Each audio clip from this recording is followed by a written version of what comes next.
거의 거의 쭉 지냈는데 중간에 한국전통문화학교 공산대학교에서 교수로 좀 근무를 한 적이 있습니다. 주로 이제 한국건축 전공으로 계속 해왔기 때문에 아마 오늘 국가학업센터에서 이 포럼의 과장을 맡으면 될 것이라는 생각을 하셨던 것 같습니다. 그렇지만 제가 주로 문화재 전공이고 또한 여러 가지 요즘 공급에서 진행하는 그런 국가 산업 정책에 대해서 아주 잘 알지 못한데 이런 사회를 맡게 돼서 약간 부담스럽다고 먼저 말씀드립니다. 오늘 제3차 산업 프로그램은 크게 세 가지입니다. 첫 번째 발표자께서는 주로 농촌 지역에 있는 오래된 문화재급이라고 하기는 좀 어려운 농가주택 같은 이런 한옥을 어떻게 재생시키느냐, 그렇게 해서 현대 생활에 맞게 보기 좋게 또 쓰기 좋게 꾸미느냐는 발표를 오미숙 대표께서 해주셨습니다. 그리고 두 번째는 명지대학교의 이윤석 교수님께서 새로운 형식의 전통적인 그런 방식의 한옥이 가지고 있는 문제점, 그 중에서도 가장 큰 문제인 공사비를 절감하면서 어떻게 한옥의 장점들을 살려보는 그러한 고민들을 주제로 해서 발표를 하셨습니다. 과거에는 그런 한옥들의 어떤 변형이나 또는 어떤 변화를 가지는 부분에 대해서 누구나 거부감을 가지고 그리고 안 된다라는 선입견을 가지고 해보고 실제 지어보지 않은 그런 경우들이 대부분이었습니다. 그러나 이번 오늘 포럼에서도 그런 내용들이 발표가 되었지만 이제 실제로 그런 것들을 만들어보고 그런 것들을 평가할 수 있는 그런 자리들이 이제 만들어지는 것 같습니다. 아무튼 오늘 그리고 세 번째 발표는 국가산업센터장께서 산업건축 기준의 제정 목적과 주요 내용이라는 이제 주제로 산업 기준을 만들어야 된다라고 하는 것을 전제를 했습니다. 과연 그것이 꼭 필요한가는 좀 더 많은 토론이 이루어져야 되겠습니다. 그래서 그런 부분들을 발표하셨는데요. 여기에 대해서 우리 패널로 나와 계신 분들 여러분들이 나와 계십니다. 김영수 서울시립대학교 서울학연구 교수가 나와 계십니다.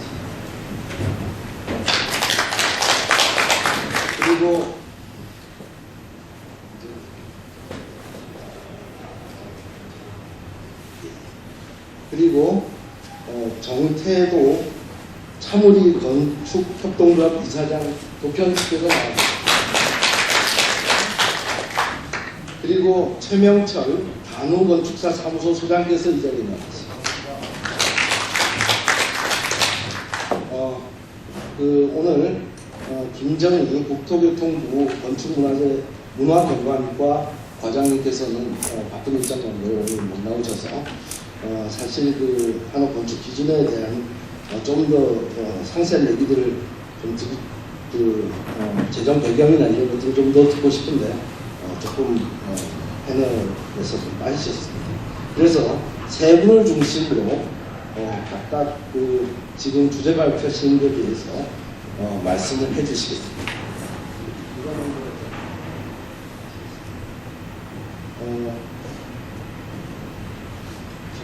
예, 최명철 소장님께서 말씀하시죠. 네. 반갑습니다. 그리고 주제 발표 세 분의 말씀을 들었는데, 저 개인적인 소개를 잠깐만 드리면은, 국가한옥센터를 좀 설립할 때 좀 관여를 했었습니다. 그래서 좀 인연이 있고요. 실제로 국가건축정책위원으로 있으면서 신한옥이라는 그 테마로 청와대 보고를 하고 그 이후에 국가한옥센터를 우리가 설립하게 됐고요. 여기 계시는 우리 이강민 센터장님이나 신치 박사님은 제가 좀 면접을 받던 그런 기억이 좀 있습니다. 그래서 여러 가지 인연이 많은데 실질적으로는 굉장히 그 성과가 있고 구체적으로는 지금 국가한옥센터를 국립한옥센터로 좀 격상이 되어가지고 법적 지위라든지 행정적 지위를 충분히 갖고 계신 것 같습니다. 최근에는 예산도 많이 배정되는 것 같고 여러 가지 국가적인 사업들에 많이 진취적인 입장을 갖는 것에서 저도 굉장히 반갑습니다. 제가 오늘 지어보기라는 토론에 참여한 이유 중에 하나는 제가 일단은 지금 현재 현업으로 여러 가지 신한옥 마을들을 좀 조성하고 있습니다. 한 4년 전에는 그 KBS 노조 직장 지역조합에 의뢰해 가지고 파주 쪽에다가 한 400마을 정도, 400세대 정도의 어떤 신한옥 마을을 기획했었는데 여러 가지 지금 인허가 문제라든지 있는데 실질적으로 거기에 대한 생각이라든지 최근에 용인에다가 또 신한옥 마을 한 300세대 정도 준비를 하고 있습니다. 그런 부분들에 대해서 느껴졌던 점들을 간략하게 말씀드리겠습니다. 첫 번째로 우리 이강민 센터장님이 얘기했을 때 한옥의 경계를 말씀하셨습니다. 그러니까 한옥의 기준을 어떤 경계까지를 가야 되느냐인데 저 개인적으로는 국가의 어떤 지원 형태는 굉장히 필요로 하겠으나 이런 민간에서의 자발적인 또는 자생적인 아까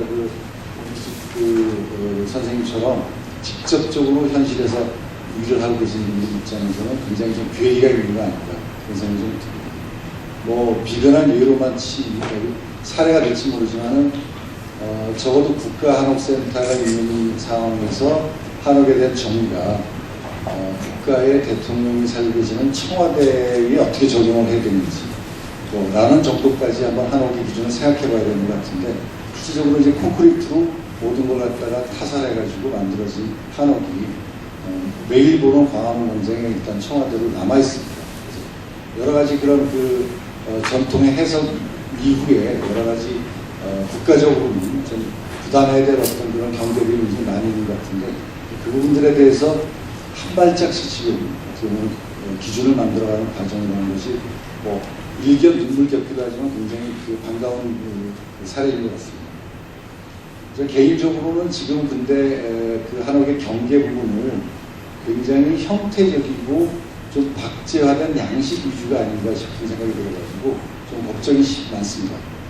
제가 그 당시에 신한옥으로 재창해가지고 이걸 시작했을 때는 분명히 현대화된 한옥, 적어도 전통적인 박제화된 한옥이 아닌 현대적인 삶이 가능한 한옥에 대한 방향성이 주어져야 된다고 생각하는데 그런 부분들은 부분적으로 자꾸 퇴색이 되고 자꾸 어떤 경계를 짚고 그것을 정책적인 지원해야 된다는 부담감 또는 어떻게 보면 국가 전체의 어떤 형평성 같은 문제에서의 어떤 균형 감각 이런 부분들이 좀 더 앞서다 보니까 여러 가지 해야 될 선결 과제들이 좀 미흡한 것 같습니다. 그래서 일단은 좀 서론식으로 짤막하게 제 소개 겸 해가지고 이런 소외들을 조금 더 기회가 주어진다면 한 꼭지씩 더 말씀드리도록 하겠습니다. 네, 굉장히 좋은 말씀 감사합니다. 제가 강원 사무소 소장님 양력을 제가 소개를 안 해드려가지고 직접 소개까지 해주시고 그래서 감사합니다. 사실 지금 저는 두 가지 생각을 가지고 있습니다. 아까 최강철 소장님께서 한옥 기준 제정이라고 하는 것이 정말 어떤 의미를 갖고 있느냐를 말씀을 해주셨지만 저도 이런 부분에 대해서 너무 과격하게 규제하는 것들이 꼭 필요할까라고 하는 부분에 대해서 의문을 갖고 있습니다. 그 중에 하나는 우리가 자꾸 이제 건설 기술 쪽으로만 초점을 맞춰서 한옥이라고 하는 건물 위주로 생각을 하고 있다. 또 과연 그러면 건축가들과 디펜스 같은 이런 사람들이 과거에 가지고 있었던 능력들에 대한 개수는 어떻게 이루어질까? 그리고 건축 공간적인 그런 고민들은 어떻게 할 것인가? 이런 부분들에 대해서도 상당히 의문을 갖고 있습니다. 그래서 부재라는 측면, 또 그것들이 가지고 있을 때 긍정적인 측면 이외에 또 부정적인 측면들이 너무 강조되다 보면 오히려 이 재정 기준의 그 기준 재정의 의미가 계속될 것 같습니다. 그러한 측면에서 서울시 기립대의 소락연구교수이신 김영수 교수님께서 원래 한양 도성과 역사문화 그러니까 한옥마을 이런 것들의 사례를 듣고 이렇게 되면 과연 이런 기준들이 제정이 얼마나 효과적이고 앞으로 정말 긍정적인 방향으로만 작용될 것인지 이런 체험할 필요가 있습니다. 안녕하세요. 김영수입니다. 오랜만에 저도 한옥 포럼에 참가하게 돼가지고요. 오늘 공부도 많이 되고 뜻깊은 시간이 아닌가 생각합니다. 그리고 토론이 진행될 때는 보통 많이들 가시는데 이렇게 끝까지 남아 계셔서 참 좋은 것 같습니다. 제가 앞서 세 분의 발표를 듣고요. 궁금했던 점 그리고 제가 느꼈던 점 몇 가지만 간략하게 먼저 말씀드리고요. 끝으로 다시 시간이 되어진다고 하면 구체적인 것들을 좀 더 말씀드리는 시간을 갖도록 하겠습니다. 먼저 첫 번째 발표를 듣고 나서 제가 좀 궁금했던 것들은 저희가 일반적으로 이제 한옥구를 생각하는 범위가 실제 현장에서는 더 범위가 크게 넓고 확대되어 있구나 하는 것들을 많이 느꼈습니다. 그리고 실물을 통해서 이것들이 한옥이라는 범위가 어떻게 발현되는가 느껴서 좋은 시간을 주고요. 다른 거는 많은 구체적인 사례를 보여주셨기 때문에 물론 그냥 원초적으로 좀 궁금한 것들은 사실 공사의 범위도 굉장히 상당히 단순한 인테리어의 범위를 좁아하는 듯해서 사례별로 공사비, 건축비가 사실 궁금해요. 지방에서 이루어지는 이런 많은 공사들이 있는데 과연 어느 정도의 건축비로 앞서 보여드려 주셨던 그 사례들이 이루어졌는지 좀 궁금을 하고요. 그걸 좀 밝혀주실 수 있으면 좀 얘기해 주시면 좋을 것 같고요.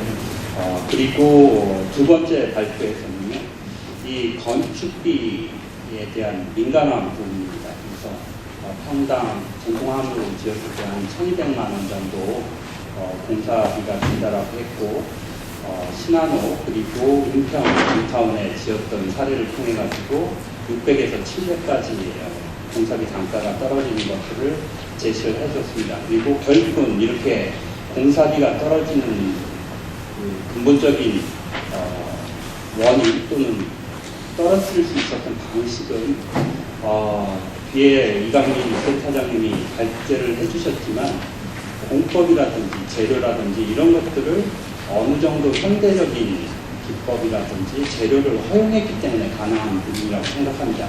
그런데 여기에는 여전히 앞서 여러 전문가 선생님들이 발제를 해주셨지만 여전히 논란거리는 다분히 있습니다. 이 한옥이라는 정의로부터 출발해서 저희가 정책의 대상이라고 생각을 하고 지원을 하겠지만 어느 정도까지 허용하고 이것을 지원할 것인가, 이것은 굉장히 중요한 문제이고 끊임없는 토론을 통해서 결정할 부분이라고 생각합니다. 그런데 이제 두 번째 주제 발표를 듣고 제가 느꼈던 것은 끝으로 갈수록 이제 이것들을 민간한테, 일반인한테 충분히 정보를 제공하겠다라는 분명한 목표를 제시를 했습니다. 그런데 제가 이 부분에서 과연 집을 짓는데 이런 모든 정보들이 민간을 타겟으로, 시민들을 타겟으로 할 것인가? 이 많은 국법이라든지 이런 신한옥에 관련된 기술을 개발하는데 과연 전문가라는 그룹들이 어느 부분에 포진되어서 이 역할을 할 것인가 하는 부분들은 사실은 발제를 통해서는 그렇게 드러나지 않았습니다. 물론 그 중간에 가교 역할을 분명히 할 텐데 일반인조차 물론 많은 정보를 제공하는 건 좋죠. 그리고 주택이라고 하는 것들은 너무나 관심이 많기 때문에 물론 집을 짓기를 원하는 분들은 분명히 모든 정보를 공유하기를 원할 것입니다. 그런데 자칫 단순하게 재료라든지 아니면 그 기술을 제공하는 노임에 대한 오픈이 전체 건축비를 결정하지는 절대로 그렇지는 못하거든요. 그래서 혹시 이것들이 너무나 과도하게 오픈되는 과정 속에서 공사비에 대한 왜곡 그리고 건축비에 대한 불신 이런 것들도 반대급부로 분명히 일어날 수 있는 소지가 있습니다. 그래서 오히려 일정 부분은 일반인들한테 정보를 제공하는 것들이 필요하지만 이 사이에서 전문가 그룹들이 어떻게 역할을 할지 그리고 전문가 그룹들이 일반인들한테 어떤 정보를 더 구체적으로 기술 서비스를 할지에 대한 부분들도 같이 제공되지 않는다라고 하면 이게 결국은 그냥 그냥 데이터베이스로 머물지 않을까 하는 우려도 한편으로 있습니다. 그래서 혹시 두 번째 발표를 해주셨고 그랬으니까 그 부분에 대해서도 어떤 보관이 있는지 궁금해서 시간이 되시면 좀 답변을 해주시면 좋을 것 같고요. 그리고 주제 발표 세 번째에 대해서 궁금증이 있어서 몇 가지 말씀을 드리도록 하겠습니다. 지금 한옥의 정의는 분명 이제 재료, 구조, 양식으로 나눠져 있습니다. 그래서 재료 부분은 아까 말씀드린 대로 그 환경과 밀접한 관련이 있기 때문에 이 부분은 또 많은 논란이 있어서 제외된 걸로 알고 있습니다. 그럼에도 불구하고 여전히 이 재료 부분에 대한 가이드라인이 제시되지 않았을 때의 그 한옥에 미치는 영향은 크다라고 보고요. 그리고 두 번째 이제 구조는 이제 공법과 관련된 문제인데 이것은 이제 두 번째 발표해 주신 것과 일면 상파하는 부분이라고 생각합니다. 구조라는 부분들 개인적으로는 생각은 여전히 이 한식 목구조에 대한 그 유지가 한옥을 유지하는 데 결정적인 역할을 한다라고 그렇게 믿고 있습니다. 이조차 너무 과도하게 풀어졌을 때의 그 뒤에 가서의 그 한옥이 정체성을 상실할 가능성이 크다라고 하는 것들에 대해서 여전히 우려하는 바가 있고요. 이 구조와 양식 분리해서 볼 수 없는 부분이라고 생각합니다. 개인적인 의견으로는. 왜 그러냐면 결국은 구조가 양식을 결정하는데 결정적인 역할을 합니다. 한옥을 공부했고 한옥을 전공했고 한옥에 실제적으로 참석하시는 한옥 일을 하고 계신 선생님들은 분명히 알고 계실 거예요. 이 구조라는 부분이 결국은 그 형태를 결정하는데 결정적인 역할을 하고 있다는 것들을 분명히 아실 부분이기 때문에 마치 이제 구조라는 부분에 너무 지나치게 현대적인 공법이라든지 전통적인 양식을 좀 배제하는 쪽으로 간다라고 하면 결국은 양식에도 이 영향을 미치다 봅니다. 아까 이강민 센터장님이 모두에 말씀드려주셨지만 지금 한옥의 정의는 정책적 대상이라고 분명히 말씀하셨습니다. 거기에는 전적으로 동감을 하고 있지요. 그렇지만 정책적 대상이 결국은 민간한테 미치는 영향이 너무나 과도하기 때문에 정책을 끌어갈 때 이런 정도의 어느 정도의 가이드라인을 분명히 갖고 있지 않으면 이것은 결국은 민간 건축에 지대한 영향을 미친다. 그래서 저희가 민간은 민간대로 가는 것들을 어느 정도 허용하고 정책은 이렇게 가겠습니다라기보다는 정책이 좀 선도적인 입장을 가지고 이걸 드라이브를 걸어줄 때는 강력하게 드라이브를 걸어주는 정책이 필요하지 않을까 하는 우려와 좀 당부 좀 의견을 같이 드립니다. 그리고 끝으로 우리가 지금 논의하고 있는 이 대상이 한옥인데 과연 우리가 이것을 한옥으로 계속 부를 것인가? 전통 한옥, 근대 한옥, 현대 한옥 또는 신한옥이라고 하는 카테고리 안에서 지금 논의를 하고 있는데요. 어떻게 보면 사실 이것은 전통 한옥이 됐든 근대 한옥이 됐든 현대 한옥이 됐든 신한옥이 됐든 그 주인공은 한옥입니다. 우리가 한옥에서는 전통부터 과거부터 지금까지 버려야 하지 말아야 할 요소들이 분명히 있어요. 그러니까 이것들을 버리는 순간 우리는 더 이상 이것을 한옥이라고 부르는 것이 어렵지 않을까. 그러면 용어를 다른 것을 선택하는 것도 고민해 볼 필요가 있을 것 같습니다. 이 논의는 사실은 아까 말씀해 주셨다시피 단순히 오늘의 문제가 아니고요. 수년 전부터 반복해온 문제이긴 합니다. 그런데 이 자리에 제가 다시 한번 이 문제를 제기하는 것은 이 용어가 갖고 있는 의미가 지금 오늘 발제를 해주신 세 분의 선생님들이 제시하는 것들과 어느 정도 연관이 깊다라고 생각합니다. 그래서 오히려 개인적인 의견으로는 이것이 한옥이라고 불리기보다는 한옥풍 또는 한옥형 아까 발표를 해주셨죠. 이거 한옥의 양식을 차용한 근대, 현대의 건축물이 아닌가라는 생각이 듭니다. 그래서 이런 측면에서 본다라고 하면 저희가 한옥에 대한 정의를 더 분명히 할 필요가 있겠습니다. 제가 학교에서 좀 강의를 하다가 태국 학생이 이런 질문을 합니다. 한옥은 옛날에도 한옥이었고 지금도 한옥이지요? 라는 질문을 해보니까 당연하죠. 그런데 그러면 너희 나라는 어떠냐라고 물었더니 그 학생 대답이 태국의 경우에는 전통 양식이 있지만 현대에서는 비교할 수 없을 정도로 많이 변해 있다라고 얘기를 합니다. 그래서 그것을 섣불리 전통적인 주거 양식이라고 언급하기 어렵다라고 얘기를 해요. 물론 전문가는 아니지만 그 얘기를 듣고 제가 느낀 게 뭐냐면 저희가 아까 반복적으로 말씀드리지만 한옥이라고 부를 수 있는 것은 과거로부터 지금까지 어느 정도 변화되지 않고 유지하고 있는 정체성은 꾸준히 유지하고 있다는 전제하에 우리가 한옥이라고 부를 수 있는 부분이 있는 것 같습니다.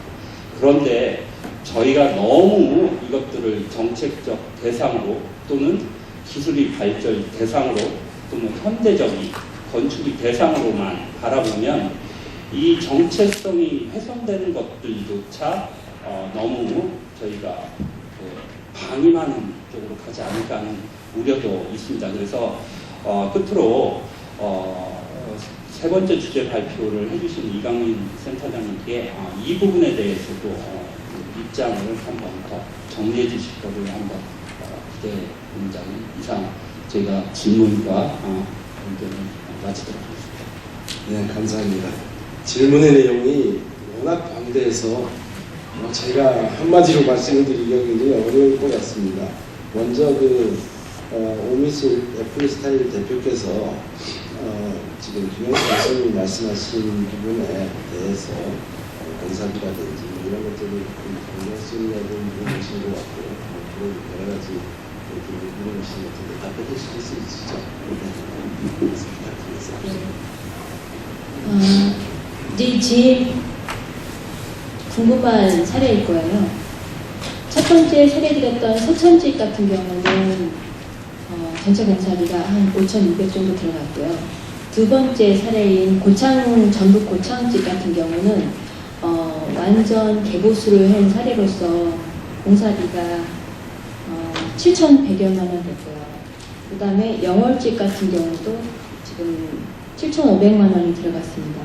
근데 이제 이번에 사례에서 이번 전북 정읍집이 디테일하게 사진이라든지 소개되지 않은 부분이 있었는데 그 집 같은 경우는 9천만 원이 넘었어요.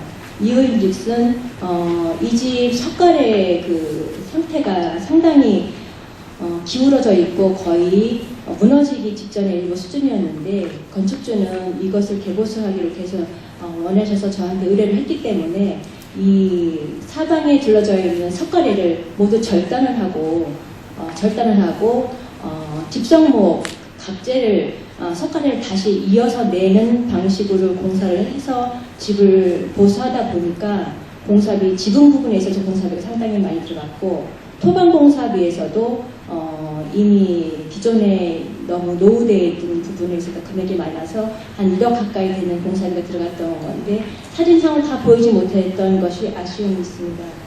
그리고 홍천집 같은 경우는 7,200만 원이 들어갔는데 이거 지금 모든 공사비에 있어서 야외 토목 조경 공사비는 다 빠진 안에 집에 대한 공사비만 그 정도 들어간 거로 제가 기억을 하고 말씀드릴 수 있습니다.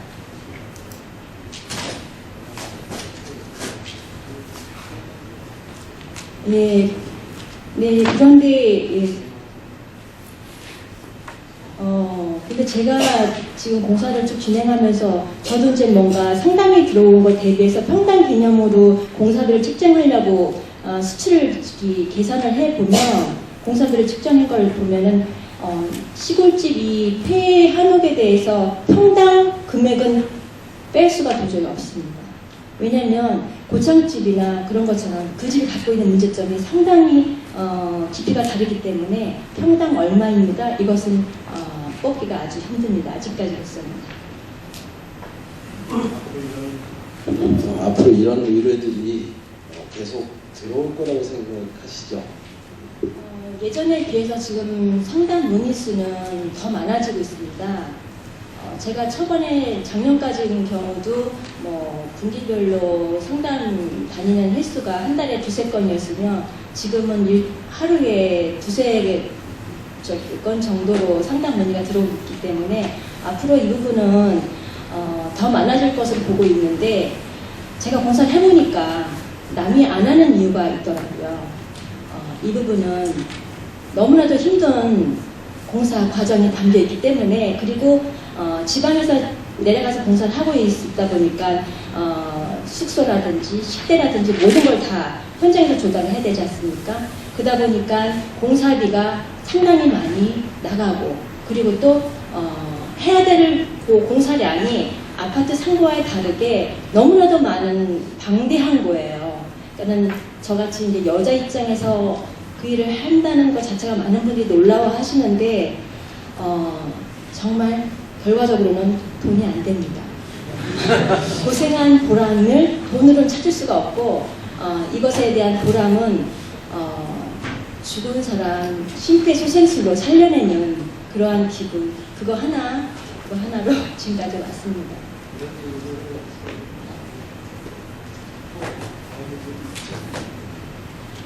대부분이 요즘 들어서는 조금 시골집이 이뻐지고 있는 인터넷상에 올라온 것도 있긴 한데 제가 고치기 전에 알아본 바로는 이쁜 집이 별로 없었습니다.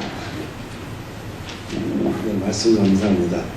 실제로 이런 한옥들을 농촌주택들을 고쳐 짓는 것이 얼마나 어려운가를 이렇게 말씀하시고 또 거기다가 이왕이면 이렇게 어려운 일이 어떤 지원이라든지 이런 것들이 가능하면 훨씬 더 쉬워질 수 있다라는 그런 생각이 드는데 그런 데서 또 한옥 재정 기준이나 이런 것들이 한옥에 해당 안 된다고 아까 이강민 센터장께서 말씀하셔서 더욱더 어려우실 텐데 애써주시기 바랍니다.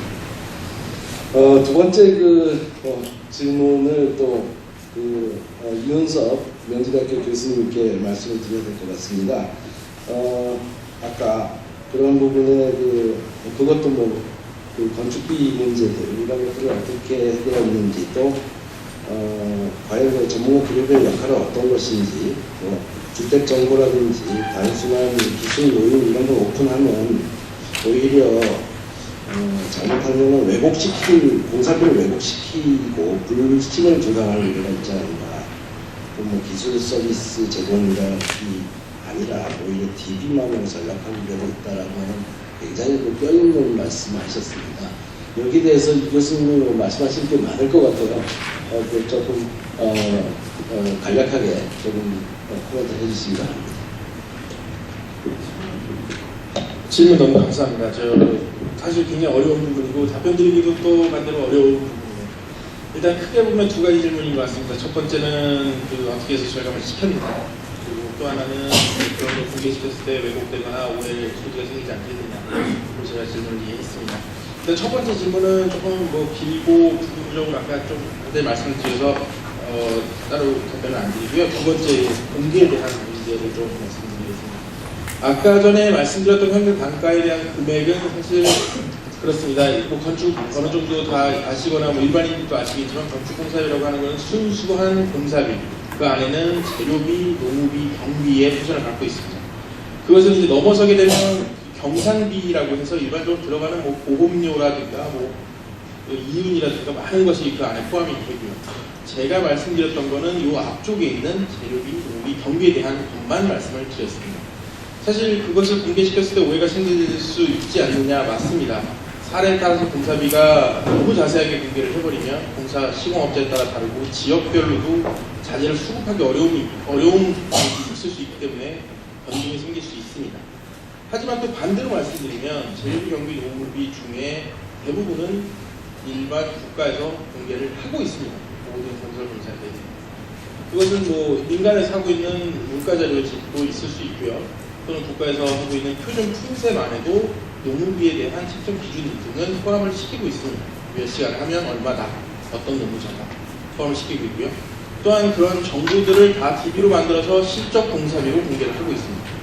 물론 그것도 또 하나의 큰 이슈이긴 합니다만 그 실적 공사비도 어느 정도 이상 규모를 대상으로 하기 때문에 작은 공사에 적용하기는 어렵다라는 문제를 지속적으로 안고 있고 그걸 국가는 아마 개선을 하고 있습니다. 저희도 이제 그런 오해가 생기지 않느냐라는 거에 대해서 고민을 많이 했고요. 지금 저희가 공개하고 있는 내용은 일반 그 물가자료들이라든가 또는 그 품셈은 일반인이 봤을 때 너무 많은 정보를 갖고 있습니다. 뭐 물가정보 자료를 보신 분은 알겠지만 두께가 정말 두껍습니다. 민간에서 발간하고 있고 그 중에서 저희가 신한옥을 지을 수 있을 때 쉽게 서칭할 수 있는, 쉽게 검색할 수 있도록 신한옥에 일반적으로 자주 사용되고 있는 것들을 저희가 실제로 공사할 때 넣었던 것들을 뽑아내서 그걸 정리해 놓은 것입니다. 그리고 이 정리해 놓은 것은 추후에 다른 공사들이 더 이어진다면 이런 재료도 쓸 수 있습니다. 이런 재료도 쓸 수 있고 이런 것들은 대충 어느 지역에서 얼마만큼의 공사비로 순수 공사비로 공사가 진행될 수 있습니다를 조금 더 민간인에게 공개라는 표현거든요. 접근하기 쉽게 도와드리고자 준비를 했거든요. 답변이 이 정도인데 답변이 무슨지 모르겠습니다. 일단 제가 사회자로서 세 번째 질문은 조금 이따가 얘기하는 게 좋을 것 같습니다. 오늘 지금 센터장님께서 혼자 얘기하실 게 아니고 사실 김정희 국토교통부 건축문화경관과의 과장님께서 오셔야 되는데 대신해서 김용수 사무관님께서 오셨습니다. 건축문화경관과에 제가 소개를 빠뜨려서 죄송합니다. 먼저 소개해 주시죠. 안녕하십니까. 과장님 되시는 김용수 사무관입니다. 소개 안 해주셔가지고 물만 마시다 내려가면서 소 좋아했는데 반갑습니다.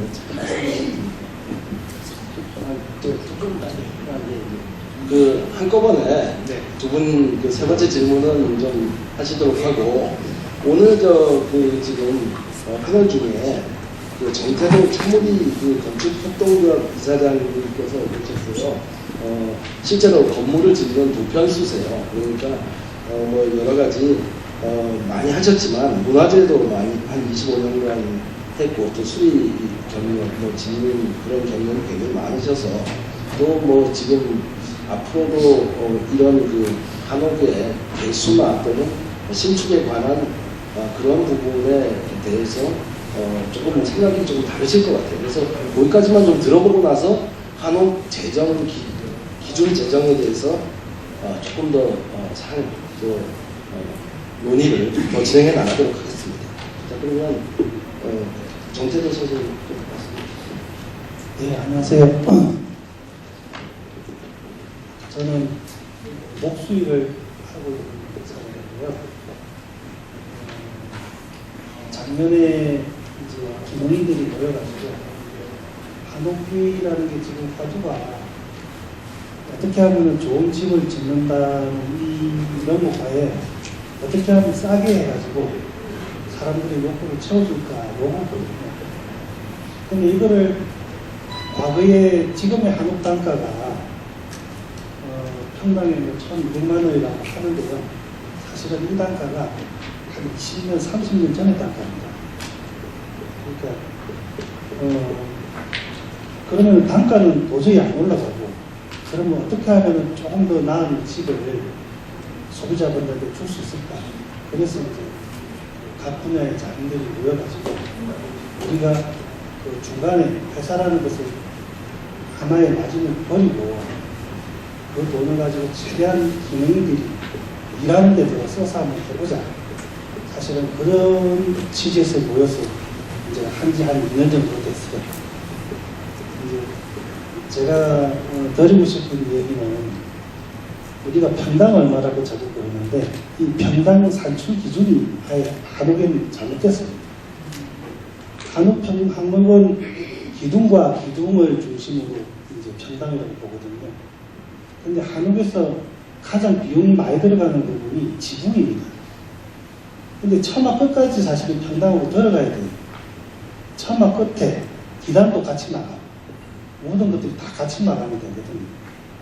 그러면 처마 끝까지 평당으로 보면은 이 평당은 뭐 절반까지도 안 되는 정도로 떨어져요. 아파트나 뭐 유럽의 도시 이런 것들은 처마가 없다 보니까 그냥 평이라 그러면 그 자체로 그냥 집이 다 들어가니까 평당 기준이 낮죠.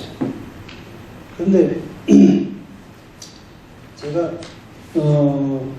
작년에 이제 서울시장님이 박원순 시장님께서 한옥 3차 포럼 이제 발표를 하시려고 이제 북촌을 이렇게 쭉 다니시면서 이제 한옥을 무조건 지원을 해주니까 집이 너무 중구난방 너무 엉망이다. 그래서 이왕이면은 좀 제대로 짓는 한옥에다가 지원을 하자.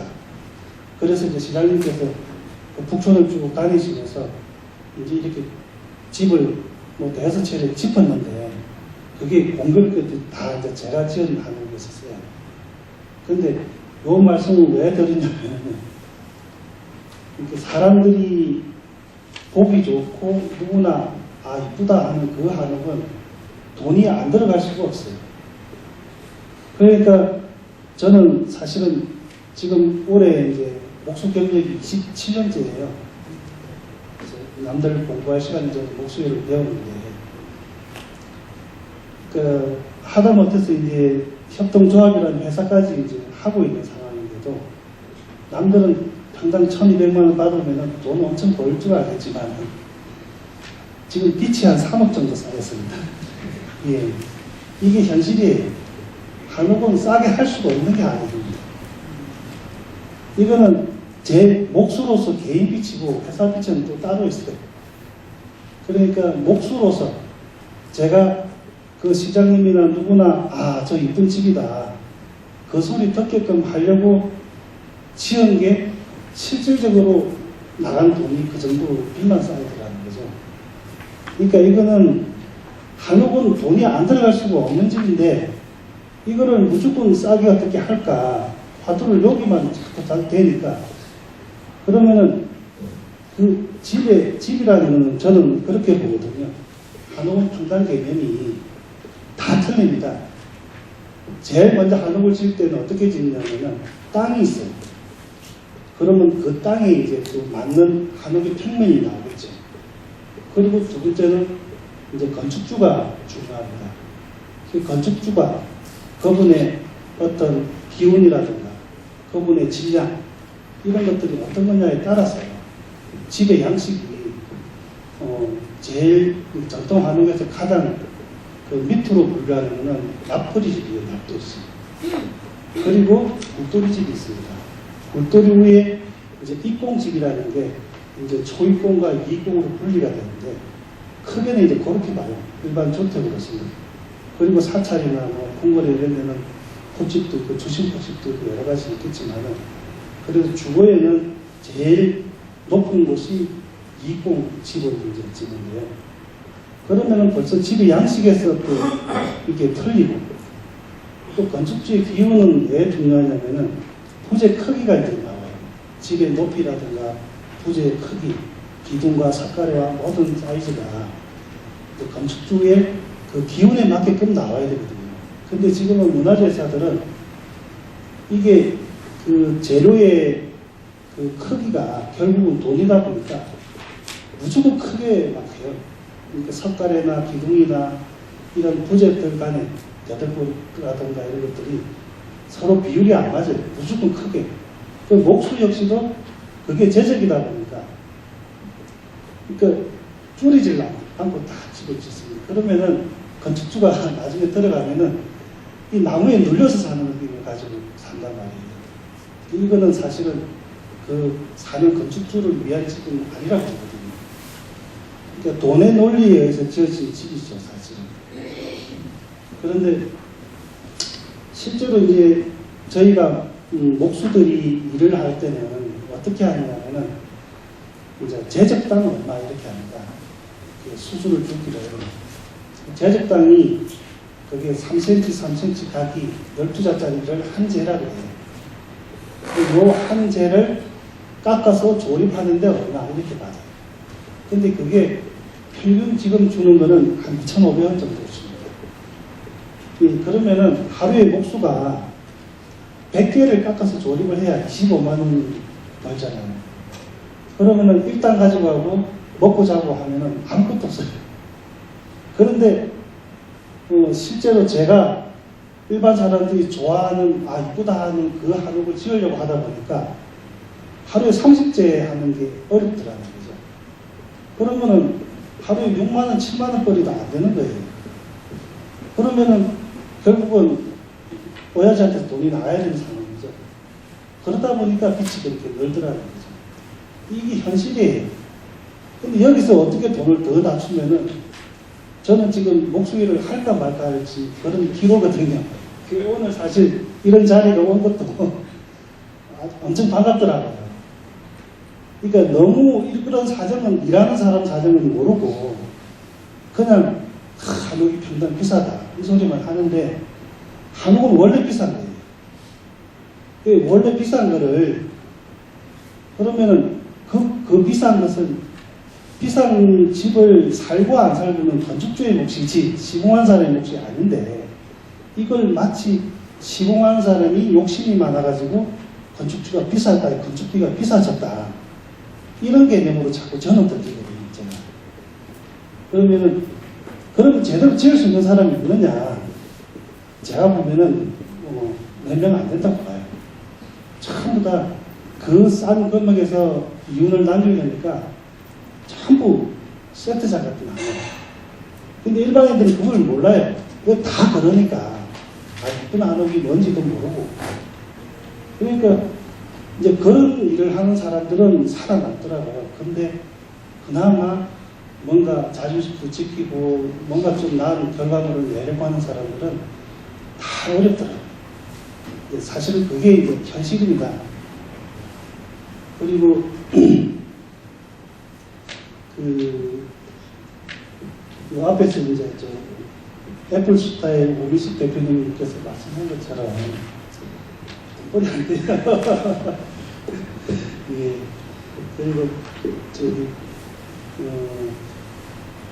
명지대학교에서 이윤석 교수님께서 말씀하신 그런 전부 말씀들도 맞기는 한데 저는 경험상 이렇게 해보니까요. 지붕의 무게를 줄이는 데서 뭔가를 많이 좀 개선을 해야 된다고 하는데 옛날에는 지붕에다가 일부러 막 돌을 얹어놨어요. 그 괜히 흙을 막 그렇게 많이 얹고 한 게 아니거든요. 왜 그랬냐면은 우리나라 소나무는 특성상 위에서 눌러주지를 않으면 안 돼요. 지금 나무가 너무나 변형이 심하고 성질이 아주 고약하거든요. 지금은 더 고약해요. 왜냐하면 우리나라가 한 30년 한 이전부터 기후가 자꾸 바뀌다 보니까 나무는 추울수록 잘 자라고 곱게 자라는데 이 기온의 변화가 너무 심하다 보니까 지금의 나무는 너무 성질이 더 안 좋아졌어요. 그러다 보면은 이 변형이라든가 막 터지고 이런 현상이 더 심해졌다는 거죠. 그러다 보니까 오히려 하중을 더 실어야 되는데 지금 자꾸 하중을 빼는데 제가 강릉 객사문을 제가 완전 개체 복원을 했었는데 강릉 객사문이 우리나라에서 두 번째로 오래된 건물이에요. 고려시대 때 지었는데 근데 그 오래된 건물도 해체를 해놓으니까요 이게 또 돌아가요.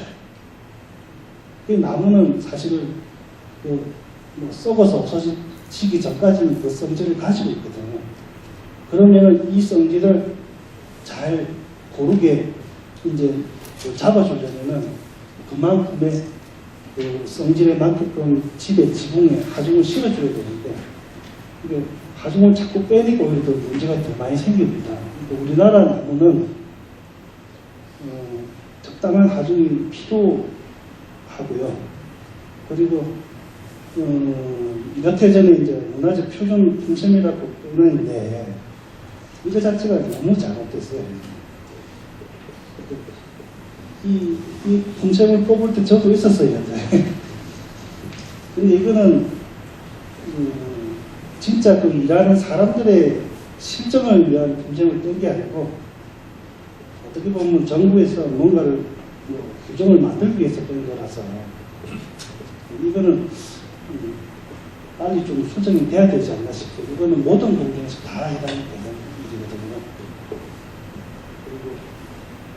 그리고 이강민 센터장님한테 드리고 싶은 말씀은 이게 모든 규제나 이런 것들이 정부에서 보조금을 주니까 이걸 자꾸 뭔가를 하자고 자꾸 하는 건데 이 보조금이라는 게 이 한옥이 붐이 일었던 게 한 5, 6년 전부터 저 전라도 지방에서 정부 보조금을 줘가지고 한옥이 이제 많이 일었었어요.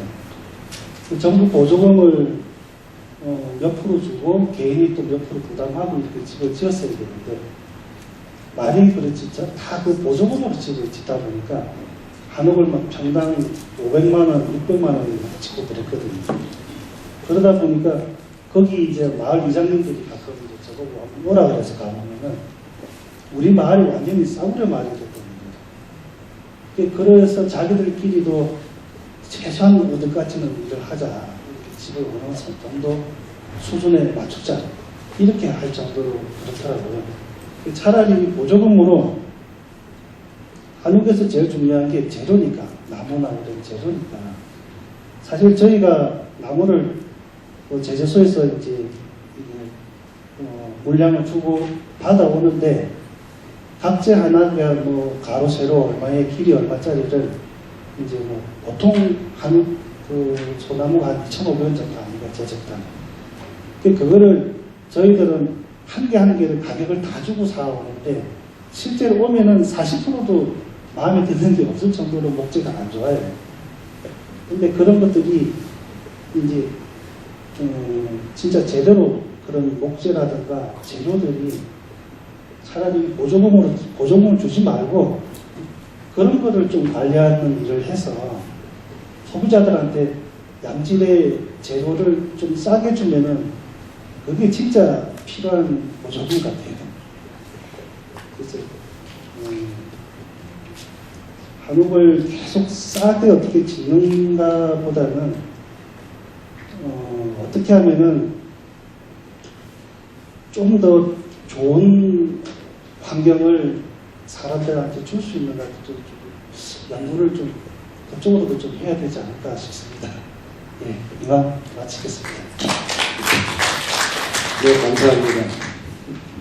지금 사실 그 한옥 기준 제정하는 것이 너무 한쪽으로만 일방적으로 지금 가고 있다라고 하는 그런 입장에서 결국 한옥을 진흥하는 정책이 과연 저가로만 가서 되겠는가 하는 부분을 굉장히 날카롭게 지적을 해주시는 것 같습니다. 참고로 저는 문화부에 소속 기관이 있습니다만 국토부는 이 한옥을 굉장히 많이 쓰도록 진행하는 정책으로 가지만 저희 문화부와 문화재청은 실제로 전통적인 한옥 기술의 전승 쪽을 조금 더 신경을 많이 쓰고 있습니다. 그래서 입장차가 있다는 걸 좀 말씀을 드리지만 오늘은 제가 좌장이기 때문에 그런 한쪽으로만 치우치는 쪽으로는 말씀 안 드리도록 하겠습니다. 아까 김영수 선생님 교수님이 저기 이강민 센터장님한테 말씀을 좀 드린 부분이 있습니다.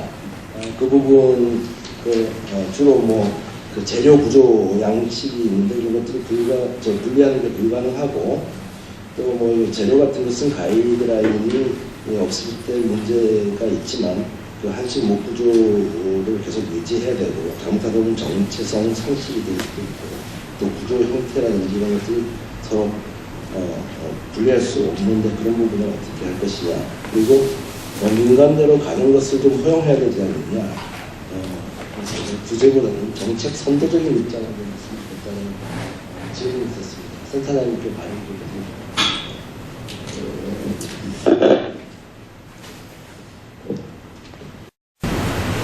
제가 먼저 비유를 좀 하나 하겠습니다. 제가 설명을 쉽게 하려고 비유를 여러 번 개발해서 한번 말씀드려보고 잘 안 되겠다 싶으면 다음엔 안 하고 그러는데 맞는지 한번 판단을 해보시죠. 그러니까 우리가 왜 국민들이 한옥을 좋아할까 하는 그 마음을 어떻게 비유하면 좋을까라는 생각을 쭉 해왔는데 가만히 생각을 해보니까 효도 못한 자식이 이제 아버지 제사라도 좀 잘 지냈으면 좋겠다 하는 마음하고 비슷한 거 아닌가 이런 생각을 하게 됩니다. 근데 이제 제사를 잘 지낸다고 해서 아버지가 돌아오시지 않습니다. 살아있지 않고 대신에 제사를 잘 지내면 이제 가족들이 화목해지고 또 그 유훈을 따라서 우리가 그렇게 좋게 살 수 있기 때문에 아주 좋은 효과가 있다고 봅니다. 근데 좀 이 비유를 가지고 생각을 해보면은 우리 한옥이라고 하는 것들은 하나는 그 아버지의 유품을 잘 간직하면서 자꾸 이제 되새기는 거죠. 아버지 살아계셨을 때를. 그런 것들이 이제 문화재 영역에서 이루어집니다. 거기다가 아버지가 물려놓은 거에다 낙서를 한다거나 훼손한다거나 하는 거는 아주 나쁜 일이고 그걸 잘 보존하고 또 그 다음 세대에 전해주는 일들이 여기에 책무이죠. 근데 또 반대쪽에서는 우리가 그거를 과거만 보고 사는 게 아니라 다시 자식을 낳아서 그 아버지의 말씀대로 자식을 키우는 일이 있을 거 아닙니까? 이게 한옥을 새로 짓는 마음이라고 봅니다. 근데 여기서 이제 자식을 크는데 우리 아버지는 안경을 안 썼는데 너는 왜 안경을 쓰냐? 아버지는 키가 작으셨는데 너는 왜 키가 쓱쓱 크냐? 이런 걸 갖고 뭐라고 하면 안 되는 거죠. 그래서 저는 사실은 이 한옥 기준 꼭 필요하냐고 아까 말씀하셨는데 이게 계속 그 마음에 짐이 되는 거죠. 이 기준을 만든다는 자체가.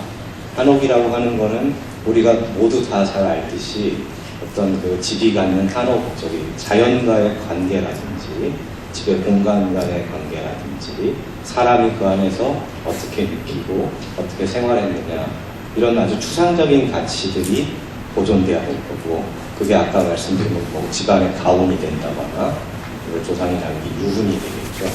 그런 기준에 맞춰서 우리가 최선을 다해서 현대적인 방식으로 그걸 계승을 해야 되는데 여기다가 지금 형태적으로 1,000만 원 얼마나 빼라 하는 거를 갖춰라 하는 게 이제 저는 사실은 내키지는 않습니다.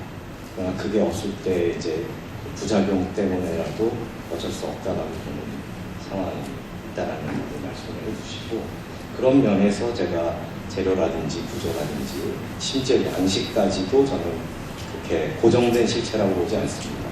제가 학교 다닐 때 공부할 때 배병선 소장님 박사 논문을 아주 열심히 읽었었는데 거기서 이제 양식 개념에 대해서도 명백하게 설명을 해주셨어요. 양식이라고 하는 거는 특별한 지역에 특별한 시대에만 존재합니다. 그러니까 대한민국의 건축의 역사가 5,000년이라고 하면 5,000년 동안 똑같은 집이 지어진다는 건 말이 안 되죠. 그럼 우리는 아직도 원시사회입니다. 다 다른 특징입니다. 그래서 양식으로 정리된다라고 하는 거는 조선시대 초기에는 이랬다. 이건 정리될 수 있습니다. 학자들이. 그리고 일제시기 초기에 우리 한옥이 어땠느냐. 그걸 정의되는데 한옥을 그럼 5,000년 동안 똑같은 건 뭐냐라고 하는 거는 절대로 형태적으로, 구조적으로, 재료로 정의될 수가 없는 부분입니다. 그런 거는 그야말로 아까 그 고유의 양식이라고 하는 애매하고 추상적인 신비한 영역으로 남겨둘 수밖에 없는 거고, 결국 지금 우리가 하는 거는 한 100년쯤 되는 그 사이에 있었던 우리 기억 속에 있는 그 한옥들이 되살아날 수 있도록 한다는 거고, 저는 이제 또 하나 이 그 한옥을 진흥한다라고 하는 것들, 이 대한민국 건축계에서 일어나는 일들이 앞으로 어떤 의의를 가질 거냐, 이런 부분에 대해서 고민을 하고 있는데, 이게 건축과에서는 이런 그 경향을 그 리바이벌 운동이라고 합니다. 그리고 어느 나라나 이게 있었던 겁니다. 역사적으로. 그리고 어떤 데는 실패했고 어떤 데는 대성공을 하기도 했습니다. 그 성공했던 요인들을 보면은 예를 들어 19세기에 영국에서 고딕 건축을 다시 막 붐을 일으키자는 운동이 일었습니다. 근데 그 한옥처럼 비슷한 거예요. 고딕은 이미 죽고 근대 건축이 지어지는데 다시 고딕을 만들자. 장인들이 중요하다. 뭐 이런 운동들이 있었는데, 그래서 명작들도 만들었지만 그 건축물의 가치보다는 그 과정에서 이 건축계가 재편이 됐다는 거죠. 설계하는 사람이 뭐를 알아야 되느냐, 어떤 사람들이 어떤 훈련을 통해서 건물을 지어야 되느냐, 이런 것들이 정리됐고, 결과적으로 이 현대 건축가라고 하는 사람들이 이렇게 만들어지는 과정들이 있는데, 안타까운 거는 지금 이 우리 한옥 리바이벌 운동이라고 한다면 이것들이 건축계 전체에 미치는 영향이라는 게 분명한 거죠. 전통을 계승한다고는 하는데 그 전통이 뭔지도 상당히 불확실할 뿐더러 지금 현대 건축의 이 운동이, 이 한옥을 새로 만드는 운동이 새로 기여하는 바가 있어요. 예를 들어 이 장인의 지혜가 어떤 건축 운동과 부근다거나, 그 건물의 가치를, 체계를 변화시킨다거나 해서 이 역사적인 순간을 만들어 나가는 과정들이 있어야 되는데 상당히 별도로 지금 이루어지고 있다는 점이 좀 안타깝습니다. 우리나라에서 한옥 리바이벌 운동은 지금이 처음이 아닙니다. 오히려 70년대, 80년대에 더 많이 콘크리트를 지었습니다. 거의 관공서들, 아주 기념비적인 건물들이 한옥 형태로 지어졌습니다. 근데 그것들은 지금 우리 건축 역사에서 아주 부정적인 쪽으로 평가를 합니다. 현재로서. 별로 영향을 미치지 못했다는 거죠. 근데 그거를 나무로만 바꾸면, 콘크리트로 지었던 걸 나무로만 바꾸면은 긍정적이 바뀔 거냐. 저 그거는 잘 모르겠습니다. 그래서 여전히 지금 지어지는 것들은 지나치게 이 소위 말하는 문화재학 쪽에 붙어 있다는 거죠. 그래서 그거는 저는 철저하게 좀 잘라서 이 새로 짓는 집에 대한 논의는 새로 짓는 건축하는 사람들의 논의 자안으로 빨리 들어와서 이 좀 벗어나야 된다.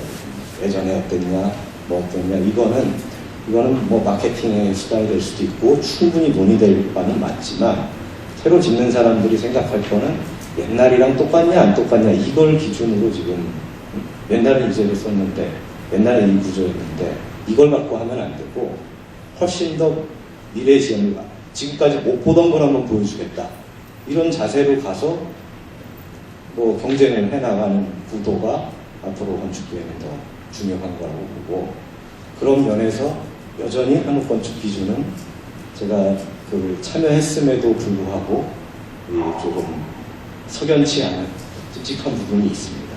이상입니다. 네, 그 부분에 대해서는 앞으로 조금 더 지금 플로아를 포함해서 많은 의견들을 좀 들어보면서 지금 그 건축도시 공간연구소에서 조금 더 바꿔나가면 될 거라고 생각을 하고요. 오늘 아까 김정희 과장님 대신에 김용수 사무관님이 나오셨는데 제가 말씀을 또 안 들어볼 수가 없습니다. 그리고 오늘 좀 말씀을 더 하시고 주제를 몇 가지로 조금 압축을 해서 토의를 진행해 보도록 하겠습니다. 예, 소지관의 김명수입니다. 방금 센터장님께서 기준에 대해서 찜찜하다고 하셨는데 저는 아주 아주 잘 만들었다고 생각하고 있습니다. 아니, 농담이고요. 올해는 저희가 한옥들 건축사단 진흥법이 시행이 됐습니다. 6월에 시행되고 여러 가지 법에 따라서 여러 가지 저희가 진흥 기본계획이라 이제 말씀드린 한옥 기준 같은 거를 수립하게 됐습니다. 그래서 법 제도화됐다는 데 큰 의미가 있습니다. 근데 아까 처음에 발표하신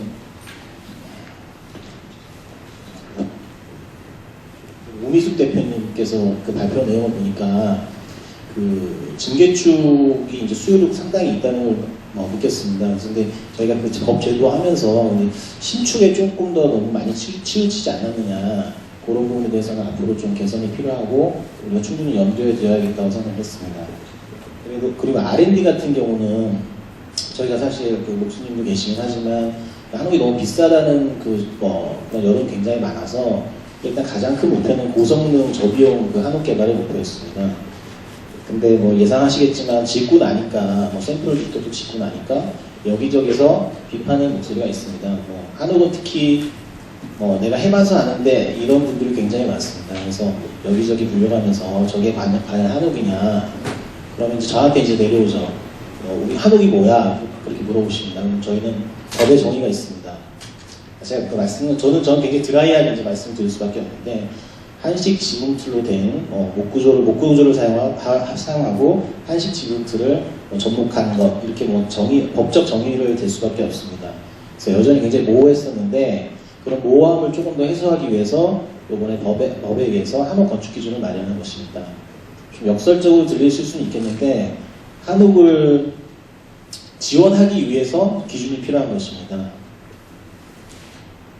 명분상은 기준을 만드는 명분은 정체성을 수립하는 거였는데, 실질적으로는 이제 지자체나 저희나 이제 한옥을 지원하다 보면 한옥이 무엇인가에 대한 질문을 굉장히 많이 받습니다. 그래서 저희가 최소한의 기준을 마련한 것이고요. 물론 아직 부족한 점이 있긴 하지만 저희가 굉장히 범위를 좀 넓혀놨습니다. 그래서 보시면 이제 다음 주에 고시가 되는데, 그래서 그 정도는 충분히 지금 지켜줄 수 있다고 보고 지금 저희가 정해놨고, 행정예고, 그럼에도 불구하고 행정예고 시에 좀 범위가 여전히 타이트하다, 이런 부분은 저희가 최대한 반영해서 그 부분도 다 반영을 했습니다. 그래서 이번에 기준은 재정의 의의가 있고, 여러 가지 지금 센터장님도 찜찜한 부분 이런 것들도 다 있는데, 향후 좀 필요한 부분은 적극적으로 반영하고 조금 더 구체화 시켜나갈 계획입니다. 이상입니다. 네, 감사합니다. 벌써 예정했던 토론 2시간 중에 반이 지났습니다. 이제 저는 한옥 기준을 구체적으로 어떻게 되느냐 바꿔라라고 하는 얘기도 필요하지만, 그것들을 좀 몇 가지 카테고리로 나누어서 좀 얘기를 했으면 좋겠다는 생각이 듭니다.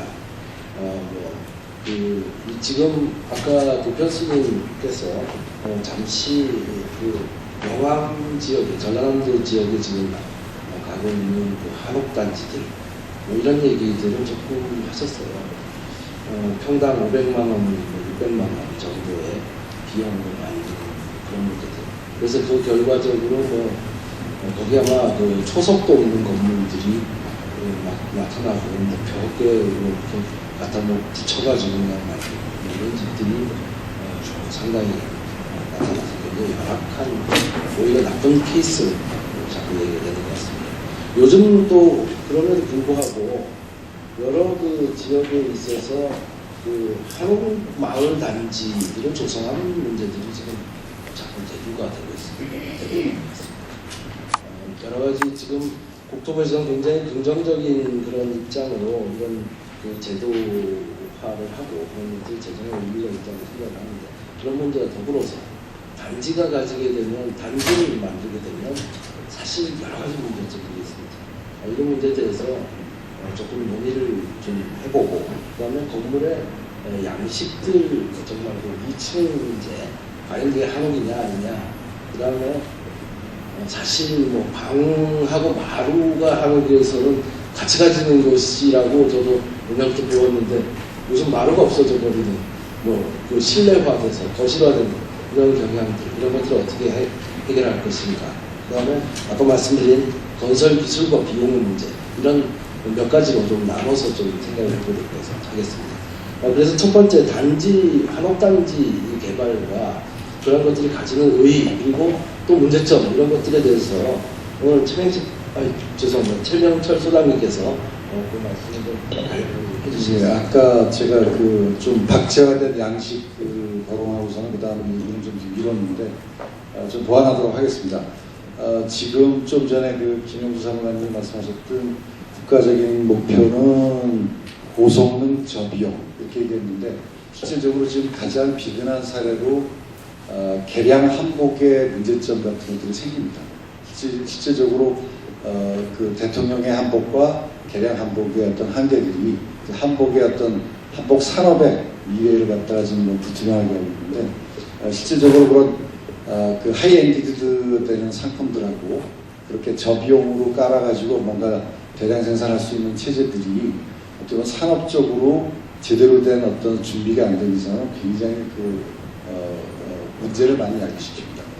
적어도 국가가 어느 정도 지원으로 연명하기에는 어떻게 보면 굉장히 중차대한 문제이기 때문에 저 개인적으로는 좀 더 본질적인 그 한옥의 현대적 버전에 대한 좀 엑기스들에 대한 스타디들이 좀 더 좀 본질화해야 되지 않을까 싶습니다. 저는 뭐 일단은 형태적인 양식에 대한 박제화된 독재는 최선이 아니라고 일단 생각을 하고 제 생각은 몇 가지만 더 정리하겠습니다. 지금 좀 전에 배 박사님이 얘기하셨던 뭐 단지에 대한 이런 얘기랑 같이 결부가 되기 때문에 좀 더 정리를 하면은 제가 보기에는 어떻게 보면 삶이 바뀌었기 때문에 바뀐 삶에 대한 어떤 대응 그것 자체가 꼭 필요하다고 봅니다. 그래서 첫 번째 사항으로서는 저희가 과연 입식 생활과 좌식 생활의 차이를 좌식 전용의 한옥에다가 어떻게 담아야 될지 그런 부분에 대해서 좀 더 기본적인 스타디가 있어야 됩니다. 최소한 뭐 처마선이라든지 어떤 디자인적인 어떤 프로포션이라든지 비례라든지 어떻게 보면 구성에 대한 것들도 따질 때 실질적으로 입식의 생활이 적합한 어떤 프로포션이나 비례들이나 어떤 디테일들은 굉장히 또 달라집니다. 그렇지만은 지금 그 게스트하우스나 한옥에 대한 버전들도 침대를 넣을 수밖에 없고 또 싱크대를 넣을 수밖에 없고 커다란 냉장고와 딤체가 들어갈 수밖에 없는 그런 상황이 되는 거죠. 그래서 그런 부분들은 과연 우리가 현대적인 삶 자체를 어떻게 보면 그런 양식적으로만 해결할 수가 없지 않느냐. 따라서 조금 더 한옥과 한옥에 관한 내용들을 좀 더 컨텐츠 위주로 좀 더 재편할 필요가 있다는 생각이 듭니다. 그래서 뭐 제 개인적인 어떤 의견으로 세 가지의 공간적인 체계만 말씀드리면은 첫 번째로는 저는 개인적으로 단독주택 위주의 한옥의 생산은 별 의미가 없다고 생각합니다. 적어도 북촌 마을이 지방에 있는 전원주택 한옥보다도 훨씬 더 값어치를 발휘하는 것은 집단적 형태, 현대적인 삶이 가능한 도시적 형태를 띠고 있다는 겁니다. 도시의 집단화된 형태로서의 한옥의 어떤 마을이 갖는 그런 매력이 그 북촌을 평당 5천만 원, 7천만 원을 이끌고 있는 거죠. 따라서 적어도 한옥이라는 것 자체를 접근할 때는 우리 전통적인 생각에서의 마을이라는 것 자체를 과연 도시형으로 어떻게 복원시킬 수 있는지 그걸 첫 번째 고민해야 될 것 같습니다. 뭐 최근에 은팔로서 여러분들이 많이 알고 있는 골목길이나 또 한국의 동양 문화 자체를 서양 문화랑 비교할 때 관계성의 회복 뭐 이런 얘기를 하지만 실질적으로 그런 관계와 관계들이 갖는 부분들을 과연 그런 공간 체계에서 어떻게 녹여낼지 또 그런 것들이 어떻게 보면 미래지향적인 어떤 그 도시적인 삶들을 어떻게 담아낼지 이런 부분들이 좀 연구가 되고 지금 현재 전주 한옥마을이든 은평 한옥마을이든 또 새롭게 하는 한옥마을들의 대부분의 실패작은 기존의 토지구획 정비사업 내지는 택지개발 사업에서 이루어지는 그냥 찻길과 개별 필지 이렇게 좀 더 그 근대화된 형태의 어떤 도시적인 조직으로서는 절대로 한옥마을은 해결이 안 되는 걸로 생각합니다. 따라서 근본적으로 마을의 형태부터 조금 더 스타디가 되고 접근이 돼야지 한옥에 대한 대량 생산과 체제가 해결될 것이라고 생각이 들고요. 두 번째로는 우리 한옥의 엑기스는 마당입니다. 여러분들이 마당이라는 것을 빼놓고는 해결이 안 됩니다. 근데 다만 모든 사람들이 마당을 그냥 오픈 스페이스로 생각하는 그 비어있는 공간라고만 생각합니다. 절대로 그렇지 않습니다. 한옥의 마당의 특징은 각 개인들의 삶에 내면화한다는 거죠. 그 마당 자체가 어떤 한 개인의 1대1 대응되는 관계를 갖는 겁니다. 그러니까 실내 공간과 실외 공간 자체의 연속성 속에서 마당이 존재하는 것이지, 여러분들이 아파트 단지에 건폐율을 낮춰가지고 고층화시켜서 결국은 수많은 오픈 스페이스라는 게 있습니다. 비어있는 공간이 제일 많은 데가 아파트 단지죠. 여러분들이 아파트 단지를 마당이라고 부릅니까? 절대로 마당이라고 인식을 못합니다. 그건 왜냐하면 1대1 내면화될 수 없는 공간이고, 그 공간들은 집단화되어 있는, 적어도 1000명이 사는 단지면 1000명의 공유성의 공간일 뿐이지 나 개인을 해결해주는 내면적인 공간이 못 된다는 거죠. 북촌 한옥마을의 30평, 20평짜리 땅에서 느껴지는 그 조그만 그 마당의 느낌 자체는 그 한옥이 갖는 매력 중에 가장 강력한 겁니다. 마지막으로는 마루입니다. 좀 전에 배 박사님 잠깐 설명했지만 마루가 사라지고 있습니다. 그 마루의 의미조차도 실제로는 우리나라 사람들의 삶과 관계입니다. 우리나라 사람들 삶 자체는 5개 공간, 그러니까 바깥에서의 어떤 그 중요한 활동들을 굉장히 중요시했습니다. 그리고 실내 공간 자체는 검소화하고 단순화시키고 5개 공간에서의 행동을 어느 정도는 더 중요한 행동으로 느꼈기 때문에 5개 공간하고 실내 공간의 사이에 빈번한 그 액티비티가 있습니다. 그러니까 동적인 관계입니다. 그렇기 때문에 실내 공간과 5개 공간, 마당과 방 사이의 마루라는 것 자체는 절대적인 존재입니다. 사익 공간, 매개 공간으로서 절대적인 존재고, 그것 자체를 구성하는 지붕과 마루의 관계는 또 절대적인 관계입니다. 근데 그 부분을 모든 현대식 그 컨셉으로만 이루다 보니까 엠빌럼, 그러니까 그 펄펄 끓는 보온통 만드는 최대의 단열 효과만 강조하는 형태로 가고 있습니다. 쉽게 얘기하면 콧집의 한옥의 정수가 아파트형 격집으로 가고 있습니다. 그 자체로서 한옥의 매력은 바로 떨어집니다. 그래서 적어도 한옥의 엑기스를 형태적 박제된 양식으로만 보지 말고 마을, 마당, 마루의 이름은 그 세 가지 마의 어떤 그 공간 체계로만 잘 읽어서 배치해도 훨씬 더 그 건강하고 어떻게 보면 현대화된 어떤 한옥의 버전을 새롭게 이룰 수 있다라고 생각합니다. 이상입니다. 네, 감사합니다. 제가 오늘 조금 하고 싶은 얘기를 다 시원하게 말씀해 주셔서 너무 고마운데, 제가 한마디 더 붙이면 마을 중요하고 또 그렇지만, 저 아까 그 길과 찻길과 개별 필지 문제 굉장히 심각한 문제지만, 과거에는 마을이라는 것과 길이 이렇게 유기적으로 연결되어 있었는데, 그리고 기어진 여차 없었어요. 그런데 지금 새로 짓는 단지들은 그냥 완전히 구획을 해가지고 길을 쭉쭉 내버리니까 전혀 그 맛이 나올 수가 없는 거죠. 그러니까 그렇게 되고, 또 집들이 전부 다 자기 혼자 잘났다고 전부 집들이 다 그렇게, 그러니까 이게 과연 한옥일까라고 하는 이런 정신적인 부분이 너무 빠져버리면 결국 한옥으로서 많이 지어지는 건 좋지만 전혀 다른 또 새로운 문화를 만들어내는 거 아닐까 좀 겁이 나는 부분이 있습니다. 그래도 그런 부분들에도 불구하고 너무나 우리가 지금 서구 사회의 양식에 익숙해져서 우리 주택들을 너무 천대하고 또 여러 가지 구실로 잘 짓지 않는 것 같습니다. 그런 점들이 굉장히 큰 문제라고 생각을 합니다. 이광민 선생님 조금 더 아까 말씀을 부족하신 것 같으시죠? 예, 지금 말씀하신 마을, 마루, 마당, 좀 산마 좀 외워뒀다가 드렸습니다.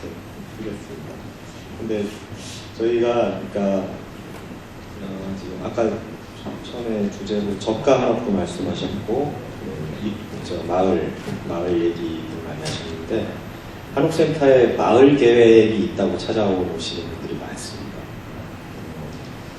개인 사업하시는 분들이 많이 오신다기보다는 지자체에서 많이 옵니다. 시청이나 이런 데서 사업 계획이 있는데 검토를 요청한다 해서 오는데 하나같이 이게 들어갈 수가 없을 것 같다는 느낌이 들어요. 지금 말씀하신 것처럼 큰 길가에 네모난 땅이 있고 옆에 아파트 단지고, 그래서 이걸 어떻게 해결해야 되나 가만히 생각을 해보는데, 이 마을이라는 게 사실은 아주 중요한 게 입지 기술이었지 않습니까? 예전에 그 땅을 찾아내는 기술에서 반 먹고 들어가는 쪽에 있었는데, 현대 건축이라고 하는 거는 그 찾아 들어가는 것들이 많이 악화됐고 미리 주는 거죠. 이 LH에서 택지 개발을 해갖고 네모난 걸 주면은 거기다 이제 어떻게 지을까를 고민을 해야 되니까, 그래서 아주 새로운 방식으로 그것들 이제 그 정수들을 가지고 오는, 그러니까 마을 마당 마루를 이 네모난 땅에 어떻게 만들까, 이거를 저는 고민을 좀 해봐야 될 얘기라고 봅니다. 지금은 갖고 오면 안 되는 땅입니다, 안 되는 땅입니다 이렇게 말씀할 수밖에 없거든요. 그래서 그거 가지고는 앞으로도 이게 확산될 희망이 별로 없어 보이는 거죠. 그리고 조금 농담 삼아서 저 마루가 없어지고 있다는 거에 대해서 말씀을 드리면, 지도 교수님의 그 이론이신데, 옛날에는 마루하고 온돌이 수평적으로 붙어 있었는데 지금은 이게 위아래로 합체적으로 했다는 거죠. 다 온돌이 깔리는데 그 위에다 다 우드름을 깔지 않습니까? 그래서 한국 사람들이 따뜻한 바닥에 대한 선호와 그 나무로 된 바닥에 대한 선호가 합쳐진 결과로 지금 아파트 바닥들이 이루어졌다는 얘기도 있었습니다. 그리고 최근에 서울 쪽에다 짓는 한옥은 마루 밑에 온돌을 까는 게 거의 일반화되어 있습니다. 발이 시리지 않고. 이 정도만 생각이 안 납니다. 그 한마디만 더 하겠습니다. 예, 그 마을에서 집단 건축에 대한 문제가 이게 최근에 은평마을 때문에 많이 불거졌습니다.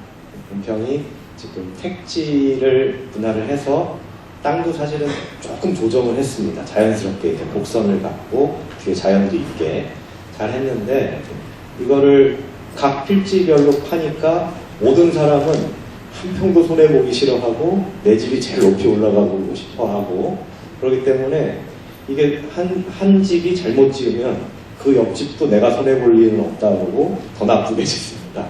그리고 이게 쫙 퍼져나가는 모습들이 좀 상당히 안타깝게 보이는데, 사실 전근대 건축의 매력은 상당히 비슷한 집들이 쭉 간다라는 게 있거든요. 그걸 현대적으로 구현하려면은 규제로 할 수 있는 방법이 아니고 어떤 그 북촌처럼 집단 개발의 방식을 취할 수밖에 없다라는 생각이 듭니다. 그러니까 한 업체가 한 20채 정도를 쫙 지어놔야 이 경관적으로 아주 그 괜찮은 마을의 모습이 될 거다라는 생각이 듭니다. 네, 오히려 뭐 지금보다 60년대가 더 낫다라고 하는 그런 얘기가 돼버려서 혹시나 오해가 있을 수 있지만, 북한이나 뭐 60년대에 것들이 가지는 또 좋은 장점들이 있으면 그것을 현대에도 녹여낼 수 있는 그런 것이 오히려 더 북한 학생들 필요하지 않겠나 이런 생각을 합니다. 지금 벌써 2시간 20분이 흘러서 지금 논의의 그 중요한 부분들이 말씀이 됐습니다. 그런데 여기 플로어에도 여러 선생님들이 와 계십니다. 말씀하실 분들이 많기 때문에 그 플로어에 대한 의견들을 받도록 하겠습니다. 그리고 조금 전에 그 한옥 마을 단지 이 문제에 또 대해서 오늘 지금 그 플로어에 국토부의 신도시 택지 개발 과장 이상훈 선생님께서 나와 계십니다. 그래서 그분께 마이크를 좀 드려서 요즘 동탄 신도시에 25만 평이나 되는 한옥마을 단지 조성을 하고 있는 것이 어떻게 돌아가고 또 어떤 문제들이 있을까를 조금 한번 엿들었으면 하는 생각입니다. 제가 온거 친지 알려고 그러는데 이렇게 소장님께서 소개해 주셨습니다. 그래서 국토부의 신도시 택지개발과장 이상훈입니다. 앉아서 말씀드리겠습니다. 저는 사실 그 한옥 포럼에 대해서 굉장히 관심이 많았습니다. 개인적으로. 국토부의 과장 입장에서가 아니라 개인적으로 관심이 많았고 그 전부터 참석해보자 했었는데 마침 기회가 됐습니다. 왜냐하면 저희가 이제 동탄에 한 25만 분 정도 되는 대지에 한옥마을을 조성할 계획을 갖고 있습니다. 아직 계획 수준입니다. 그 단계 이전입니다. 거기가 어디냐면 동탄 1, 거기 한 7제곱킬로미터 정도 되죠. 이 동쪽에 기존에 있던 농지들 갖다 모아다가 대체농지를 갖다 만들어준 곳인데 여기를 농민들을 설득을 하고 또 그 주민들을 설득을 해서 한옥마을을 조성하기로 했습니다. 근데 계획을 팔기 직전인데 그 한옥포럼에서도 뭔가 배워갈 게 있지 않을까 하고 왔습니다. 그러다 보니까 사실 우리 최병철 소장님께서 말씀하신 부분은 굉장히 많이 공감을 합니다. 제가 생각하는, 제가 개인적으로 생각하는 동탄의 그 한옥마을은 마을이 아니고 도시입니다, 사실. 마을이라고 하는 거는 아까 우리 이강민 센터장님 말씀하셨듯이 입지가 굉장히 중요했고 하늘과 대지 사이에 여러 가지 경관들을 자연적 경관들을 갖다가 담아내고 그러던 곳이었죠. 근데 도시에서는 그런 1대1 대응 관계가 도저히 벌어질 수가 없잖아요. 그렇다고 한다면 여러 가지 것들이 모여지고 의미들이 뭔가 이렇게 여러 가지 다른 시스템에 의해서 집체화되고 그걸 갖다가 소환해내는 게 도시라고 생각을 합니다. 그렇다고 한다면 지금 시대에 걸맞은 그런 한옥마을은 뭘까 이런 고민을 좀 많이 하게 될 수밖에 없죠. 제가 사실은요 저의 어떤 업무적인 관심보다 제 개인적인 관심이 더 큽니다. 한옥에 대해서 사실 굉장히 무지한데 다만 어렸을 때 한옥에 살았었어요. 북촌에 조그만 한옥에 살았었는데 기억은 그렇게 많이 나지 않지만은 마당이 있었고요. 앞마당이 있었고 뒤에 사랑채가 있었고 사랑채에도 마당이 있었습니다. 근데 이 마당이라고 하는 공간이 굉장히 쓸모가 많았거든요.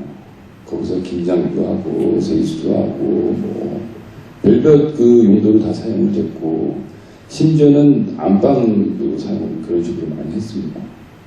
할머니가 기도하신 것뿐만이 아니고 겨울에 무슨 장을 담는다든지 아니면은 강정을 만드는데 좀 데핀다든지 별별 용도로 다 사용을 했거든요. 그래서 이 공간이라고 하는 거는 어떤 쓰임새를 갖느냐. 근데 그 쓰임새 갖다가 우리는 갖다가 정의를 해주고 있어요.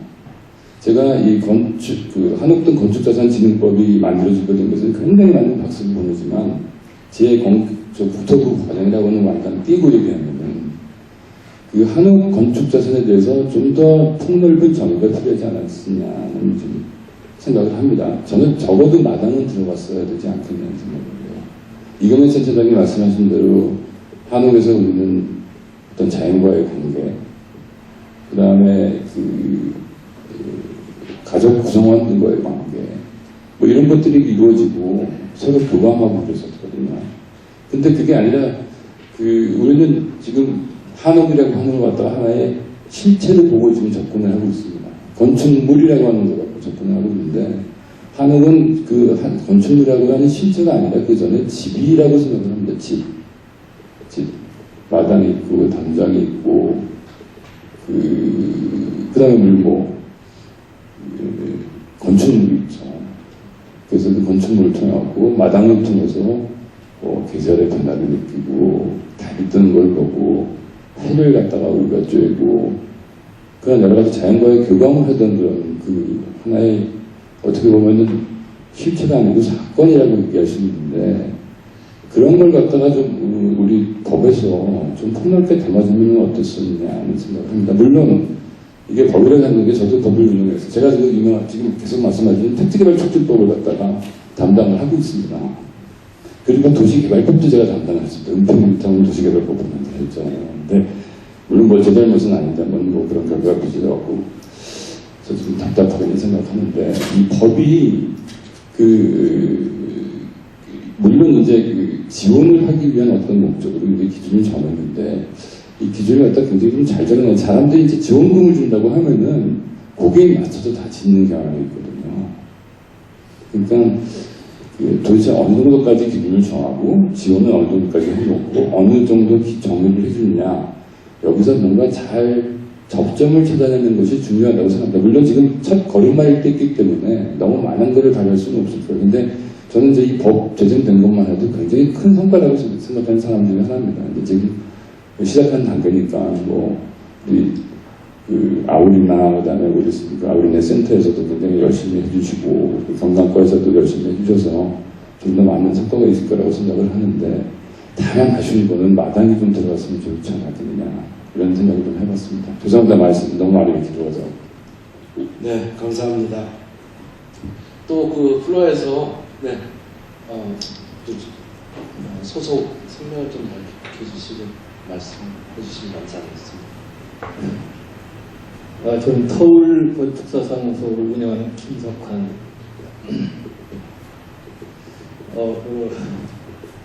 유익한 시간에 참여해서 많은 공부가 되고 있습니다.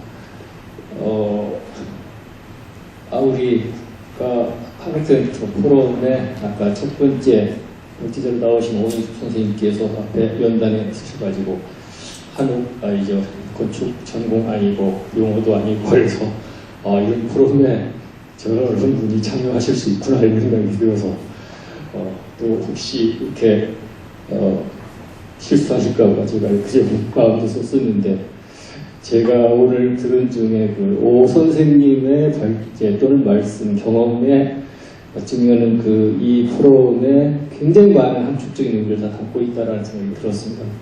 굉장히 반갑고 또 감사한 마음이 듭니다.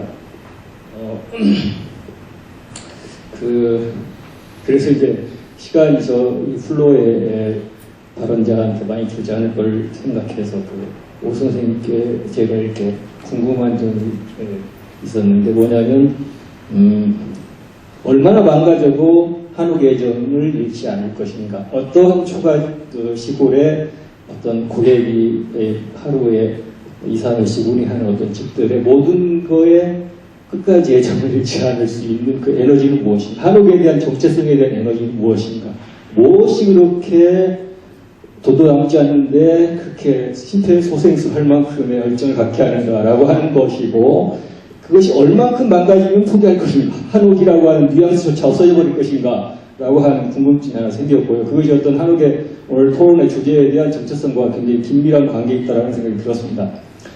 나머지 한옥의 어떤 아까 법률적인 재정과 관련된 개념 속에서 짧게 말씀만 드리고 어떤 제 생각만 특히 이강윤 센터장님께 좀 전달되길 바라면서 말씀을 끝내도록 하겠습니다. 저는 학교의 건축에 대한 강의도 이제 겸해서 하고 있습니다만, 저는 철저하게 한옥에 궁금하게 생각할 수도 있어요.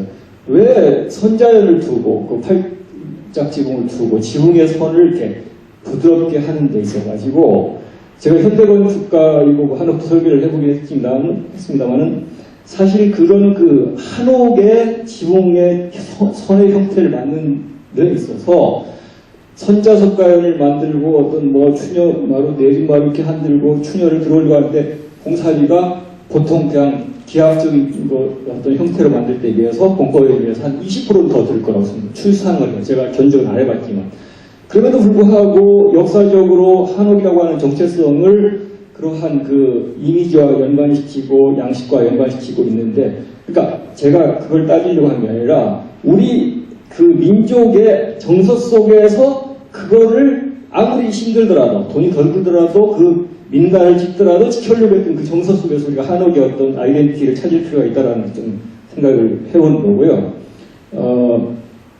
그래서 이제 저는 한옥에 왜 그런 선을 만들었느냐, 제가 어줍지 않게 쓴 한국 전통건축의 좋은 느낌이라는 책에서 저는 한국인이 선을 만든 거는 기하학적인 질서로 딱 끝나는 것을 부담스러워해서 집을 짓는 건 어차피 어떤 규율적 질서가 지고지지만 그것을 다시 자연의 결과 이렇게 자연스럽게 순치시키기 위해서 그런 한국인의 정서 속에서 그런 게 이루어졌다는 이제 생각이 들었습니다. 그래서 제가 마지막으로 말씀드리고 싶은 거는 지금 모든 세계의 토착 건축은 그 토착의 기호와 풍토의 산물이며 한국 전통 건축도 또한 뭐 그 이상도 그 이하도 아닌 상황에서 현대는 아마 꼭 이 지역에 목장은 짓지 못하는 어떤 그런 재료의 한계도 없고 기술의 어떤 한계도 없는 사실 시대가 되었거든요.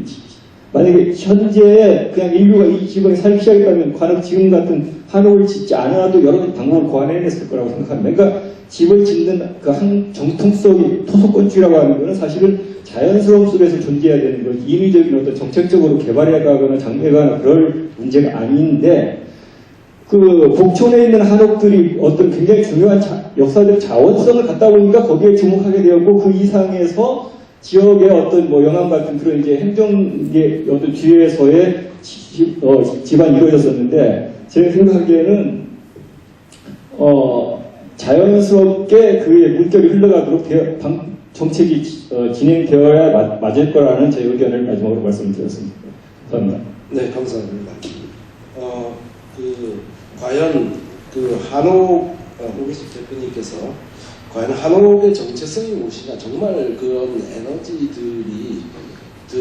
가지게 될 만큼 만드는 그런 좀 에센스는 무엇이냐는 것을 좀 말씀해 주셔야 될 것 같아요. 사실 여기 계신 분들이 많은 분들이 건축을 전공하시는 분들이고, 그렇지만 잘 모르고 있는 그런 어떤 무엇인가가 아마 여기서 빠져서는 안 될 건축 기준 제정에서 빠져서는 안 될 그 에센스인 것 같습니다. 그 한 말씀 하시죠.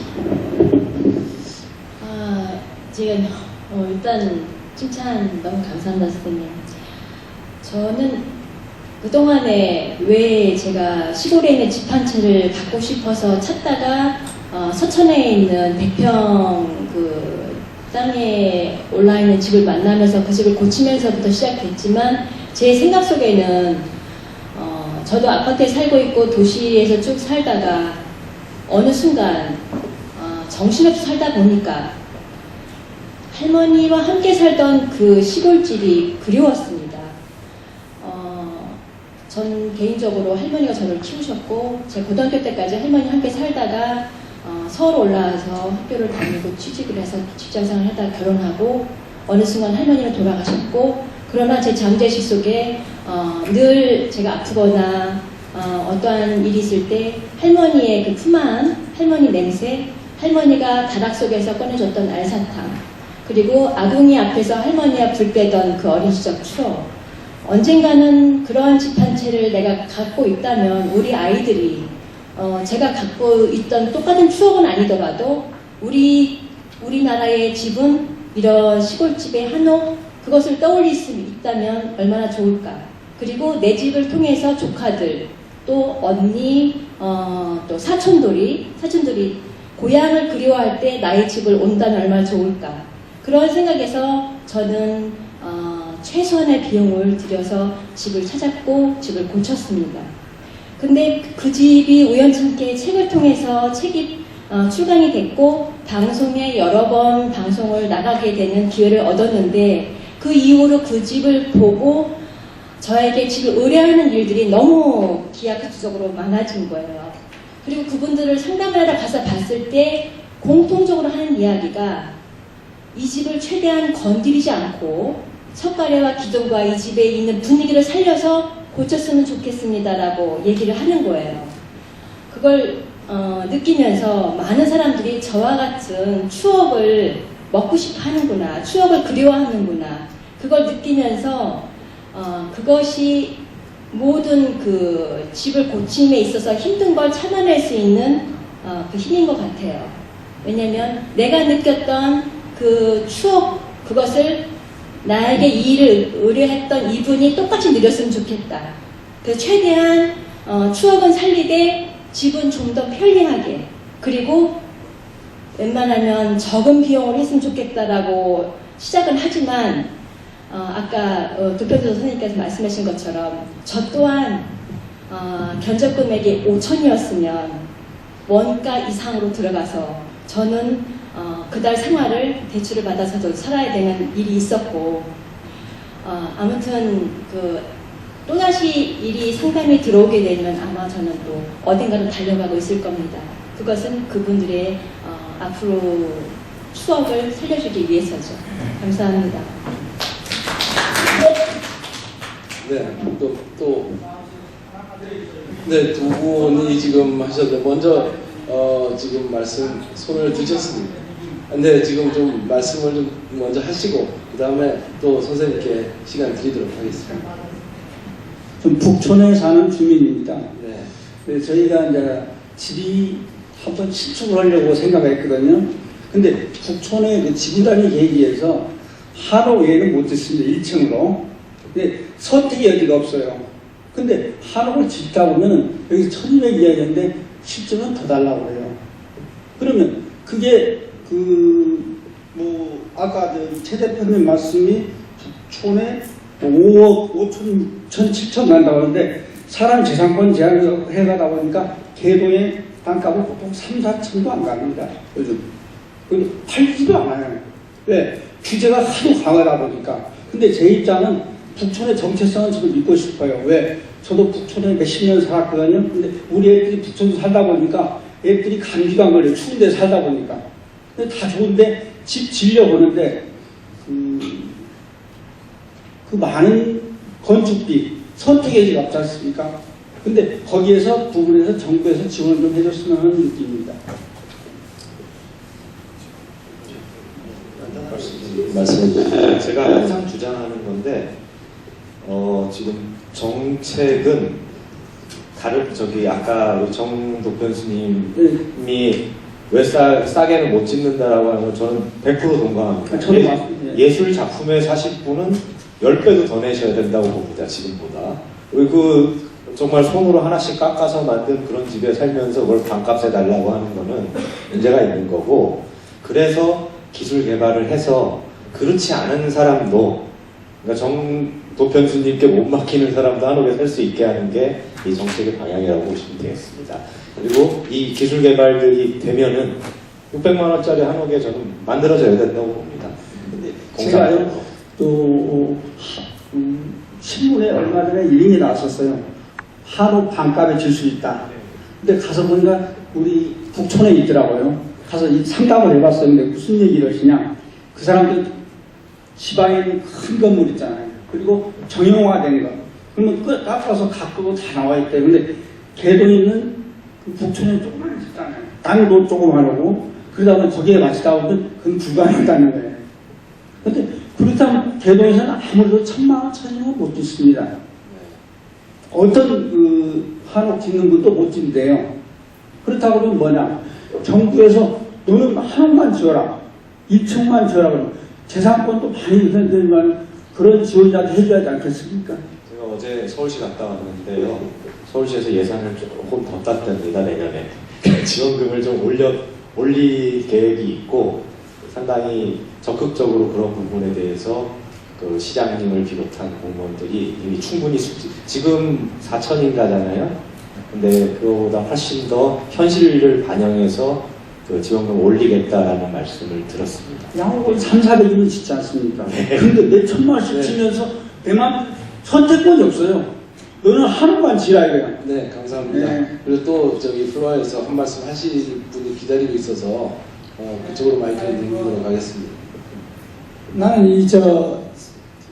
이 모임에서 초청장 올 때마다 전지가 이만한가 원래 이 모임에는 돈이 이렇게 많은 데인가. 보통 보면 뭐 초청장이 이만한 게 오는데 이런 생각 들으면서 몇 번 왔습니다만은 한옥이라 할 때 저 옥자는 말이요. 죽음 시변에 다 짓자입니다.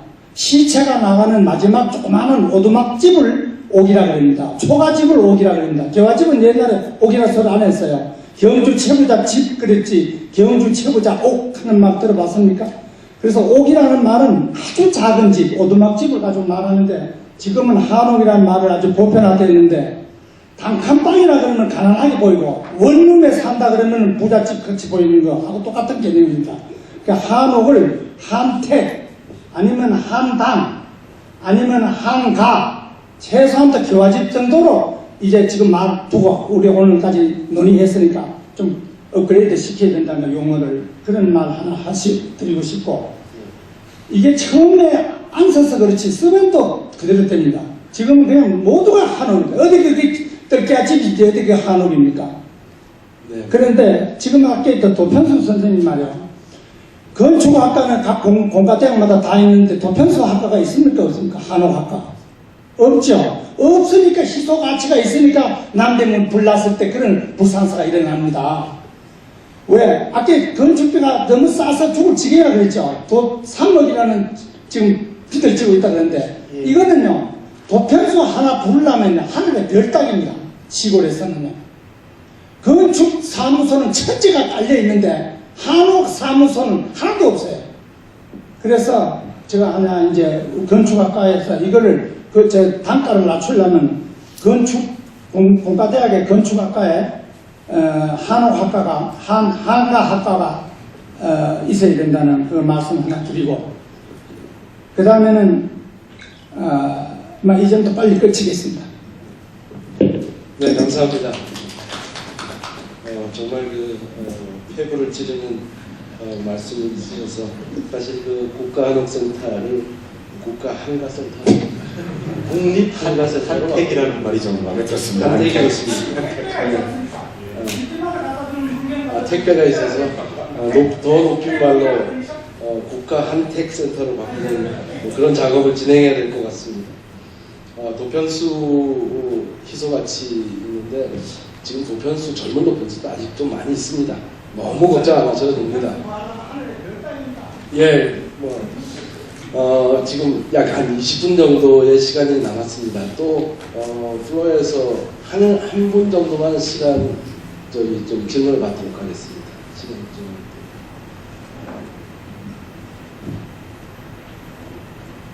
네, 말씀하시죠. 저 뒤쪽 분은 소속하고 성명을 좀 말씀해 주시면 좋겠습니다. 네, 저는 수원에서 올라왔습니다.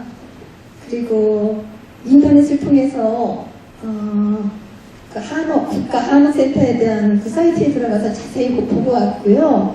그 화성행궁 안에 그 한옥 마을 그 지원센터 그 지구 단위 계획이 있으시더군요. 근데 저는 그 주변에 오래된 건물을 갖고 있어요. 한 대지가 한 165평이 있는데요. 얼마 전에 뉴스를 통해서 그 한옥 평당 단가가 아주 그렇게 저렴하게 지을 수 있다 그래가지고 거기다 한번 한옥을 지어볼까 하는데 개인적인 상가 개념의 한옥이 아니고요. 사실은 제가 개인적인 뜻을 밝히게 됐는데요. 그 예절 학교를 하나 세우고 싶은 사람이어서 꿈이었는데 마침 그 대지가 사실 부모님으로부터 증여를 받았습니다. 그래가지고 여기에 시를 위해서 제가 역할을 할 수 있는 게 뭘까 하다가 갖고 있는 재능도 또 그쪽으로 관심이 많았었어요. 그런데 이럴 때 그 시하고 관계가 되어서 혹시 좀 이렇게 연계된 사업으로도 갈 수 있는 그 기본적인 방향도 잡고 계신 건지 한옥마을 지정등대하고는 좀 다소 거리가 있어요. 그리고 화성행궁하고는 한 5분 거리에 있습니다. 그리고 도로 상황은요. 그 남문하고 북문하고의 중간에 위치하고 있어요. 그래서 저는 앞으로 여기서 국토부에서도 나오시고 그러실 것 같아서 정책을 피실 때 그 개인적인 사업 성격보다는 지역사회 발전을 위해서 제가 좀 기여를 하고 싶다 이런 마음이 있을 때 이게 그 가능할 수 있는 건지 저는 사실 그게 궁금합니다. 네. 네. 좋은 말씀이신데 지금 대답할 분이 김용수 선생님이 이 중에선 제일 적절할 것 같은데 사실 저희가 뭐 질문 같은 거 받다 보면 가장 드릴 말씀이 해당 지자체에 문의 보십시오 이건데 제 개인적인 사업 같은 건 그렇게 하시고요. 저희가 정부가 개인한테 직접적인 재정적 지원하는 건 없습니다. 근데 다만 제가 아까 말씀드린 한옥도 건축하다 지금껏 보면 여러 가지 건축법 특례라든지 이런 게 있으면 간접적으로 그게 사실상의 지원인데 그런 게 체감이 잘 안 되시는 걸 수도 있는데요. 그런 법을 보시고 또 의문사항이나 궁금하신 거 있으면 이것도 자주 드릴 말씀이 언제든지 전화 주시면 답변 드리도록 하겠습니다. 그러면 저희 잠깐만요. 저희 수원시청으로 가야 되나요? 경기도청으로 가서 자문을 받아야 되나요? 네, 경기도청으로 제가 말씀드리겠습니다. 수원시청을 가셔야 됩니다. 수원시에서 지금 화성 안에 네. 안에 집을 지을 때는 보조금을 주게 돼 있고 네. 지금 수원시가 전국에서 가장 많이 줍니다. 네. 꼭 찾아가셔서 네. 지금 상황을 설명을 드리면 아마 지원금이 대단히 클 거로 아, 예상됩니다. 네. 수원시청 무슨 가로 가나요?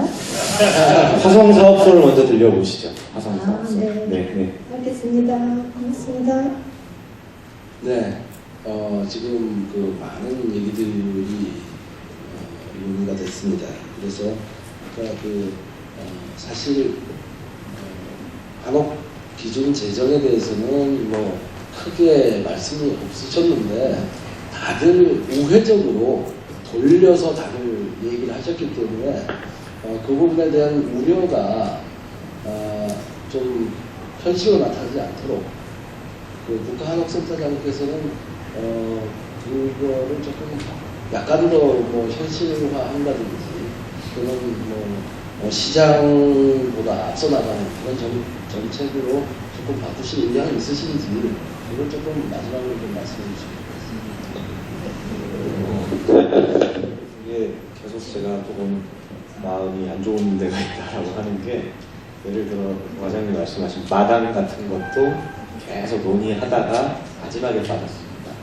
그러니까 이 가로에 면한 도시에 있는 상가 한옥을 지을 때 마당을 의무화하게 되면 이제 건축이 어려운 상황도 있고, 그러니까 한옥이라는 게 주택만 있는 게 아니라 너무 많은 범위를 포괄하기 때문에 지금 나온 거는 몇 페이지 안 되지만 뺀 이유를 쓰니까 한 문건이 되더라고요. 그래서 저희가 안내서를 만들고 제일 중요한 거는 좋은 사례들을 많이 이렇게 개발을 해서 알리면서 이걸 개정을 하거나 빼거나 하는 상황이 있어야 될 것 같고요. 그러면서 지금 정체성의 문제라고 하는 게 이게 그냥 논리적으로 머리로 할 수 있는 문제가 아닌 것 같더라고요. 처음에 저희가 한옥 조사를 하면서 서울만 해도 그렇습니다. 한옥을 조사해와라 그러면은 이 집을 보고 이게 한옥인지 아닌지를 판단 자체가 안 되는, 다 시멘트로 뒤집혀 있고 지붕은 뭐 천막 씌워져 있고 있는데 그 기준을 어떻게 잡을까 한참 고민을 하고 여러 자문회의를 했다가 좀 결론이 웃기긴 하지만 저렇게 했습니다. 태어날 때 한옥으로 태어나면 그래, 한옥으로 봐주자. 얼만큼 훼손됐더라도. 그리고 그 복구가 가능한 정도를 아까 저희 오면수 대표님 보실 때도 그 느낌이 있었는데 석가래가 이렇게 남아있다라고 하는 거는 아직 살아날 가능성이 높은 걸로 보자. 석가래까지 했으면 이제 지붕을 완전 바꾼 거니까 조금 어려울지 않느냐. 뭐 이런 식으로 했는데 이런 식으로 이게 아주 명쾌하고 논리적인 기준으로 지금 이 한옥 정책이 갈 수가 없더라고요. 상당히 이 따뜻한 마음을 앞세워서 갈 수밖에 없고, 아까 제가 드리고 싶었던 말씀 중에 하나, 아까 토속 건축에 대해서 얘기했는데 사실은 저는 대한민국 이 한옥이 토속 건축이 아니다라는 걸 증명하려고 대단히 열심히 공부를 해왔고 지금도 마찬가지입니다. 이 버네큘러가 아니고 이 한옥 건축이라는 게 건축의 그랜드 트래디션에 속해서 우리 건축 문화에 당당히 주역을 가졌으면 한다는 생각이 있고, 그런 점에서 자꾸 이렇게 다 동의를 하지만 향수에 의존하고 뭐 하는 거를 100% 동의하지만 그렇게 가서는 안 된다라고 저는 보는 겁니다. 훨씬 더 강하게 능력으로 현대 건축하고 경쟁을 좀 했으면 좋겠다라는 거죠. 그런 쪽에 정책이 좀 집중됐으면 좋겠다는 생각이 있습니다. 감사합니다. 이현석 교수님께서는 아까 시공 과정에서 생산비를 획기적으로 맞출 수 있다고 공언을 하셨는데 과연 그것이 앞으로도 더 지속적으로 해서 정말 우리 한옥이 경쟁해야 되는 상대는 전통 한옥이 아닌 것 같아요. 오히려 서양식 한옥, 이렇게 목조주택 또는 일본식 목조주택 굉장히 장점도 많다고 하던데 그런 것들과 경쟁할 수 있는 그런 가격뿐만 아니고 어떤 기술이나 또는 그런 장점들 어떤 경제성, 뭐 기술 이런 여러 가지 장점들을 계속 개발해 나가실 거라고 생각합니다. 거기에 대해서 좀 말씀을 좀 해주시면 좋겠습니다. 네, 저는 그 앞서도 말씀드렸습니다만 건설 관리를 전공하는 사람으로서 건축 중에서도 한옥이라는 주제로 접근해서 생각하게 된 거는 이제 한 4년여 정도인 것 같습니다. 사실 이렇게 뭐 많은 분들이 뜨겁게 관심 가지시고 분명히 한옥은 앞으로 계속 발전해 나갈 것 같습니다. 말씀하신 대로 저희도 이제 그런 부분에서 기술 개발을 하고 한옥 정체성을 잃지 않게 이렇게 노력을 많이 하겠습니다. 제가 앞서에 계속 이제 이경민 소장님, 센터장님께서 비유를 해주셔서 정말 굉장히 공부 많이 이해도 잘 됐는데요. 저도 그런 걸 좀 빌려서 비유를 좀 해보자면, 저도 외국에서 친구들이 놀러 오는 일이 있으면 한국을 소개할 때 한옥이 보이는 북촌을 간다든가, 또는 식당에 가서 김치를 먹여줍니다. 그리고 이제 그 김치로 비유를 하자면 밥상에 여러 가지 김치, 파김치도 나오고 배추김치도 나오고 오이김치도 나옵니다. 친구들은 저한테 물어봅니다. 김치 하는데 김치 도대체 몇 종류야? 그렇죠. 저도 한옥도 마찬가지라고 생각합니다. 한옥은 하나가 아닌 것 같습니다. 다양합니다. 심지어 김치는 찜도 있고 볶음도 있고 볶음밥도 있고 그 모든 게 다 저한테는 한국이고, 그래서 그런 마음을 가지고 기술 개발을 하는데 노력하겠습니다. 감사합니다. 고맙습니다. 오늘 오리석 대표님 굉장히 많은 이 건축하는 사람들이 좀 위주로, 건설하는 사람들이 위주로 되다 보니까 감성적인 부분에 굉장히 많이 어필하셔서 많은 박수를 받은 것 같습니다. 앞으로도 이런 작업들을 계속 해 나가시고 실험해 가실 거라고 저는 생각을 합니다. 그런 부분에 대해서 조금 앞으로 포부를 말씀해 주시면 것 같겠습니다. 네, 감사합니다. 사실은 매 공사할 때마다 요거로 끝내자 그렇게 생각을 했었습니다. 그러나 또 올라와서 또 상담 전화가 들어오면 다시 내려가곤 했었는데, 매년 봄에 지금 이루고자 하는 것은 그 목포에 100년 된 한옥을 한옥 게스트하우스로 꾸미는 작업을 지금 준비하고 있습니다. 그래서 저는 아마도 이러한 시기에 일을 앞으로 조금 더 달려갈 것 같습니다. 방송이라든지 잡지나 다른 매체에서 제가 고친 집이 소개되는 일을 보신다면 한 번 더 미소를 지어주십시오. 감사합니다. 네, 마지막 좀 앞으로 지금 4분이 남았는데요. 시간은 정해진 시간 6분입니다. 그래서 조금 오버하는 걸 감안해서 한 3분 정도의 시간을 조금 할애해드리려고 합니다. 아까 그 최명철 소장님께서 5분 내에 끝내야 되나요? 네, 죄송합니다. 그러면 1분씩 드리도록 하겠습니다. 아까 그 산마의 특징을, 한옥의 특징을 말씀해 주신 최명철 소장님께서 앞으로 계속 X가 오니까 빠르게 하겠습니다. 저는 이제 그 오미숙 대표님이나 우리 정태도 도편수님께서 이렇게 적자를 보고 있는 구조는 좀 못마땅하다고 생각합니다. 따라서 결국은 이게 생산 체제가 되어야 되는데, 제가 300세대, 400세대짜리를 갖다가 개발을 하다 보니까 생산 체제가 없습니다. 그래서 최근에 이제 용인 것에서는 용인에 있는 땅에다가 일단은 목공장, 또 흙공장, 그 다음에 창호공장, 그 다음에 가구공장까지 먼저 그것들을 세팅해 놓고, 그리고 그것에서 생산 체제를 아예 만들어 가야지나 300세대를 완성할 수 있겠더라고요. 따라서 지금 우리나라에 어떻게 보면은 이렇게 그 불특정한 어떤 헌신, 희생에 의존하는 생산 체제는 뭔가 국가적으로 개별적인 그 건물 한옥에다가 개별적인 지원을 할 것보다도 산업 체제를 좀 이렇게 된다는 생각이 좀 첫 번째 들고요. 두 번째로는 이제 한옥이라는, 신한옥이라는 것의 상품 가치입니다. 결국은 생산이 되면 팔아야 되는데 그 자체의 마켓 포지셔닝이 없습니다. 그래서 마켓에서 과연 이거 1,500만 원 드린 것이라고 주장할 수도 없고, 그리고 마켓에서는 땅값 포함해가지고 집값까지 얼마로 일단은 그 마켓을 내놔야 되는데, 그러한 시장이 지금 형성이 안 되어 있습니다. 더군다나 그런 신한옥에 대한 마켓 포지셔닝이 안 되어 있기 때문에 굉장히 어둡습니다. 따라서 300세대를 동시에 다 내놨다가는 절대로 완판이 안 되고 적어도 20세대, 30세대짜리를 조사 가지고서는 분수로 내놔야 되는데 그 또한 생산 및 판매에 대한 자신감이 굉장히 떨어집니다. 따라서 국가적으로 이런 것들, 산업과 산업의 유통체계 이런 부분들을 좀 더 스터디해 줬으면 감사하겠습니다. 다음으로 김영수 서울시대 연구교수님께서 간략하게 네. 조금만 좀 간략하게 말씀드리겠습니다. 예, 앞서 말씀드렸던 한옥의 다양성과 기술의 다양성에 충분히 동의하고요.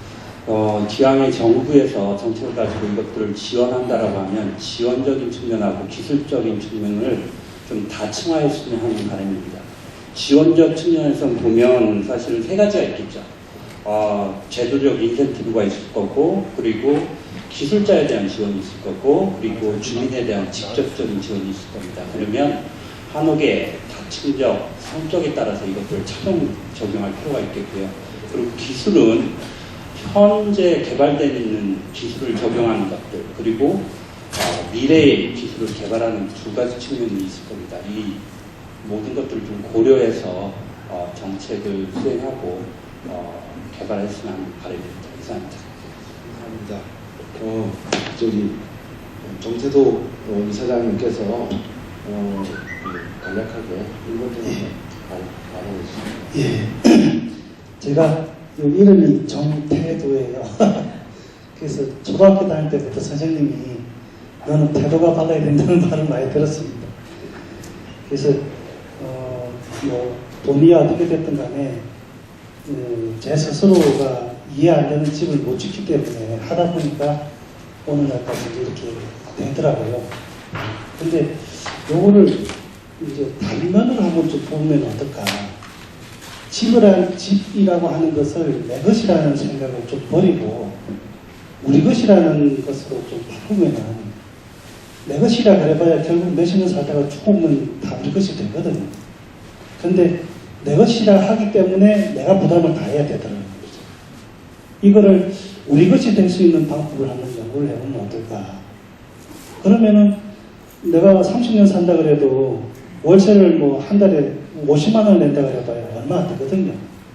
그거 내고 살면 되는데 이걸 몇십억을 막 그냥 거기다 다 넣고 나는 또 아무것도 없이 살아야 되고 이건 뭔가 좀 생각을 이제 좀 바꿔야 될 때가 아닌가 생각이 듭니다. 감사합니다. 네, 감사합니다. 마지막으로 김영수 사무관님께서 최종적으로 예, 마지막 말씀을 짧게 다시 한번 말씀드리지만 이번 한옥 건축 기준은 그 성격상 최소한의 기준이 될 수밖에 없습니다. 뭐 이상적인 기준은 하기도 어렵고 할 필요도 모르겠습니다. 아직까지는 없다고 보는데 앞으로도 지금 이번 재정에 큰 의미가 있고 앞으로 계속 관심 가져주시고 의견 주시면 적극적으로 반영해 나가도록 하겠습니다. 감사합니다.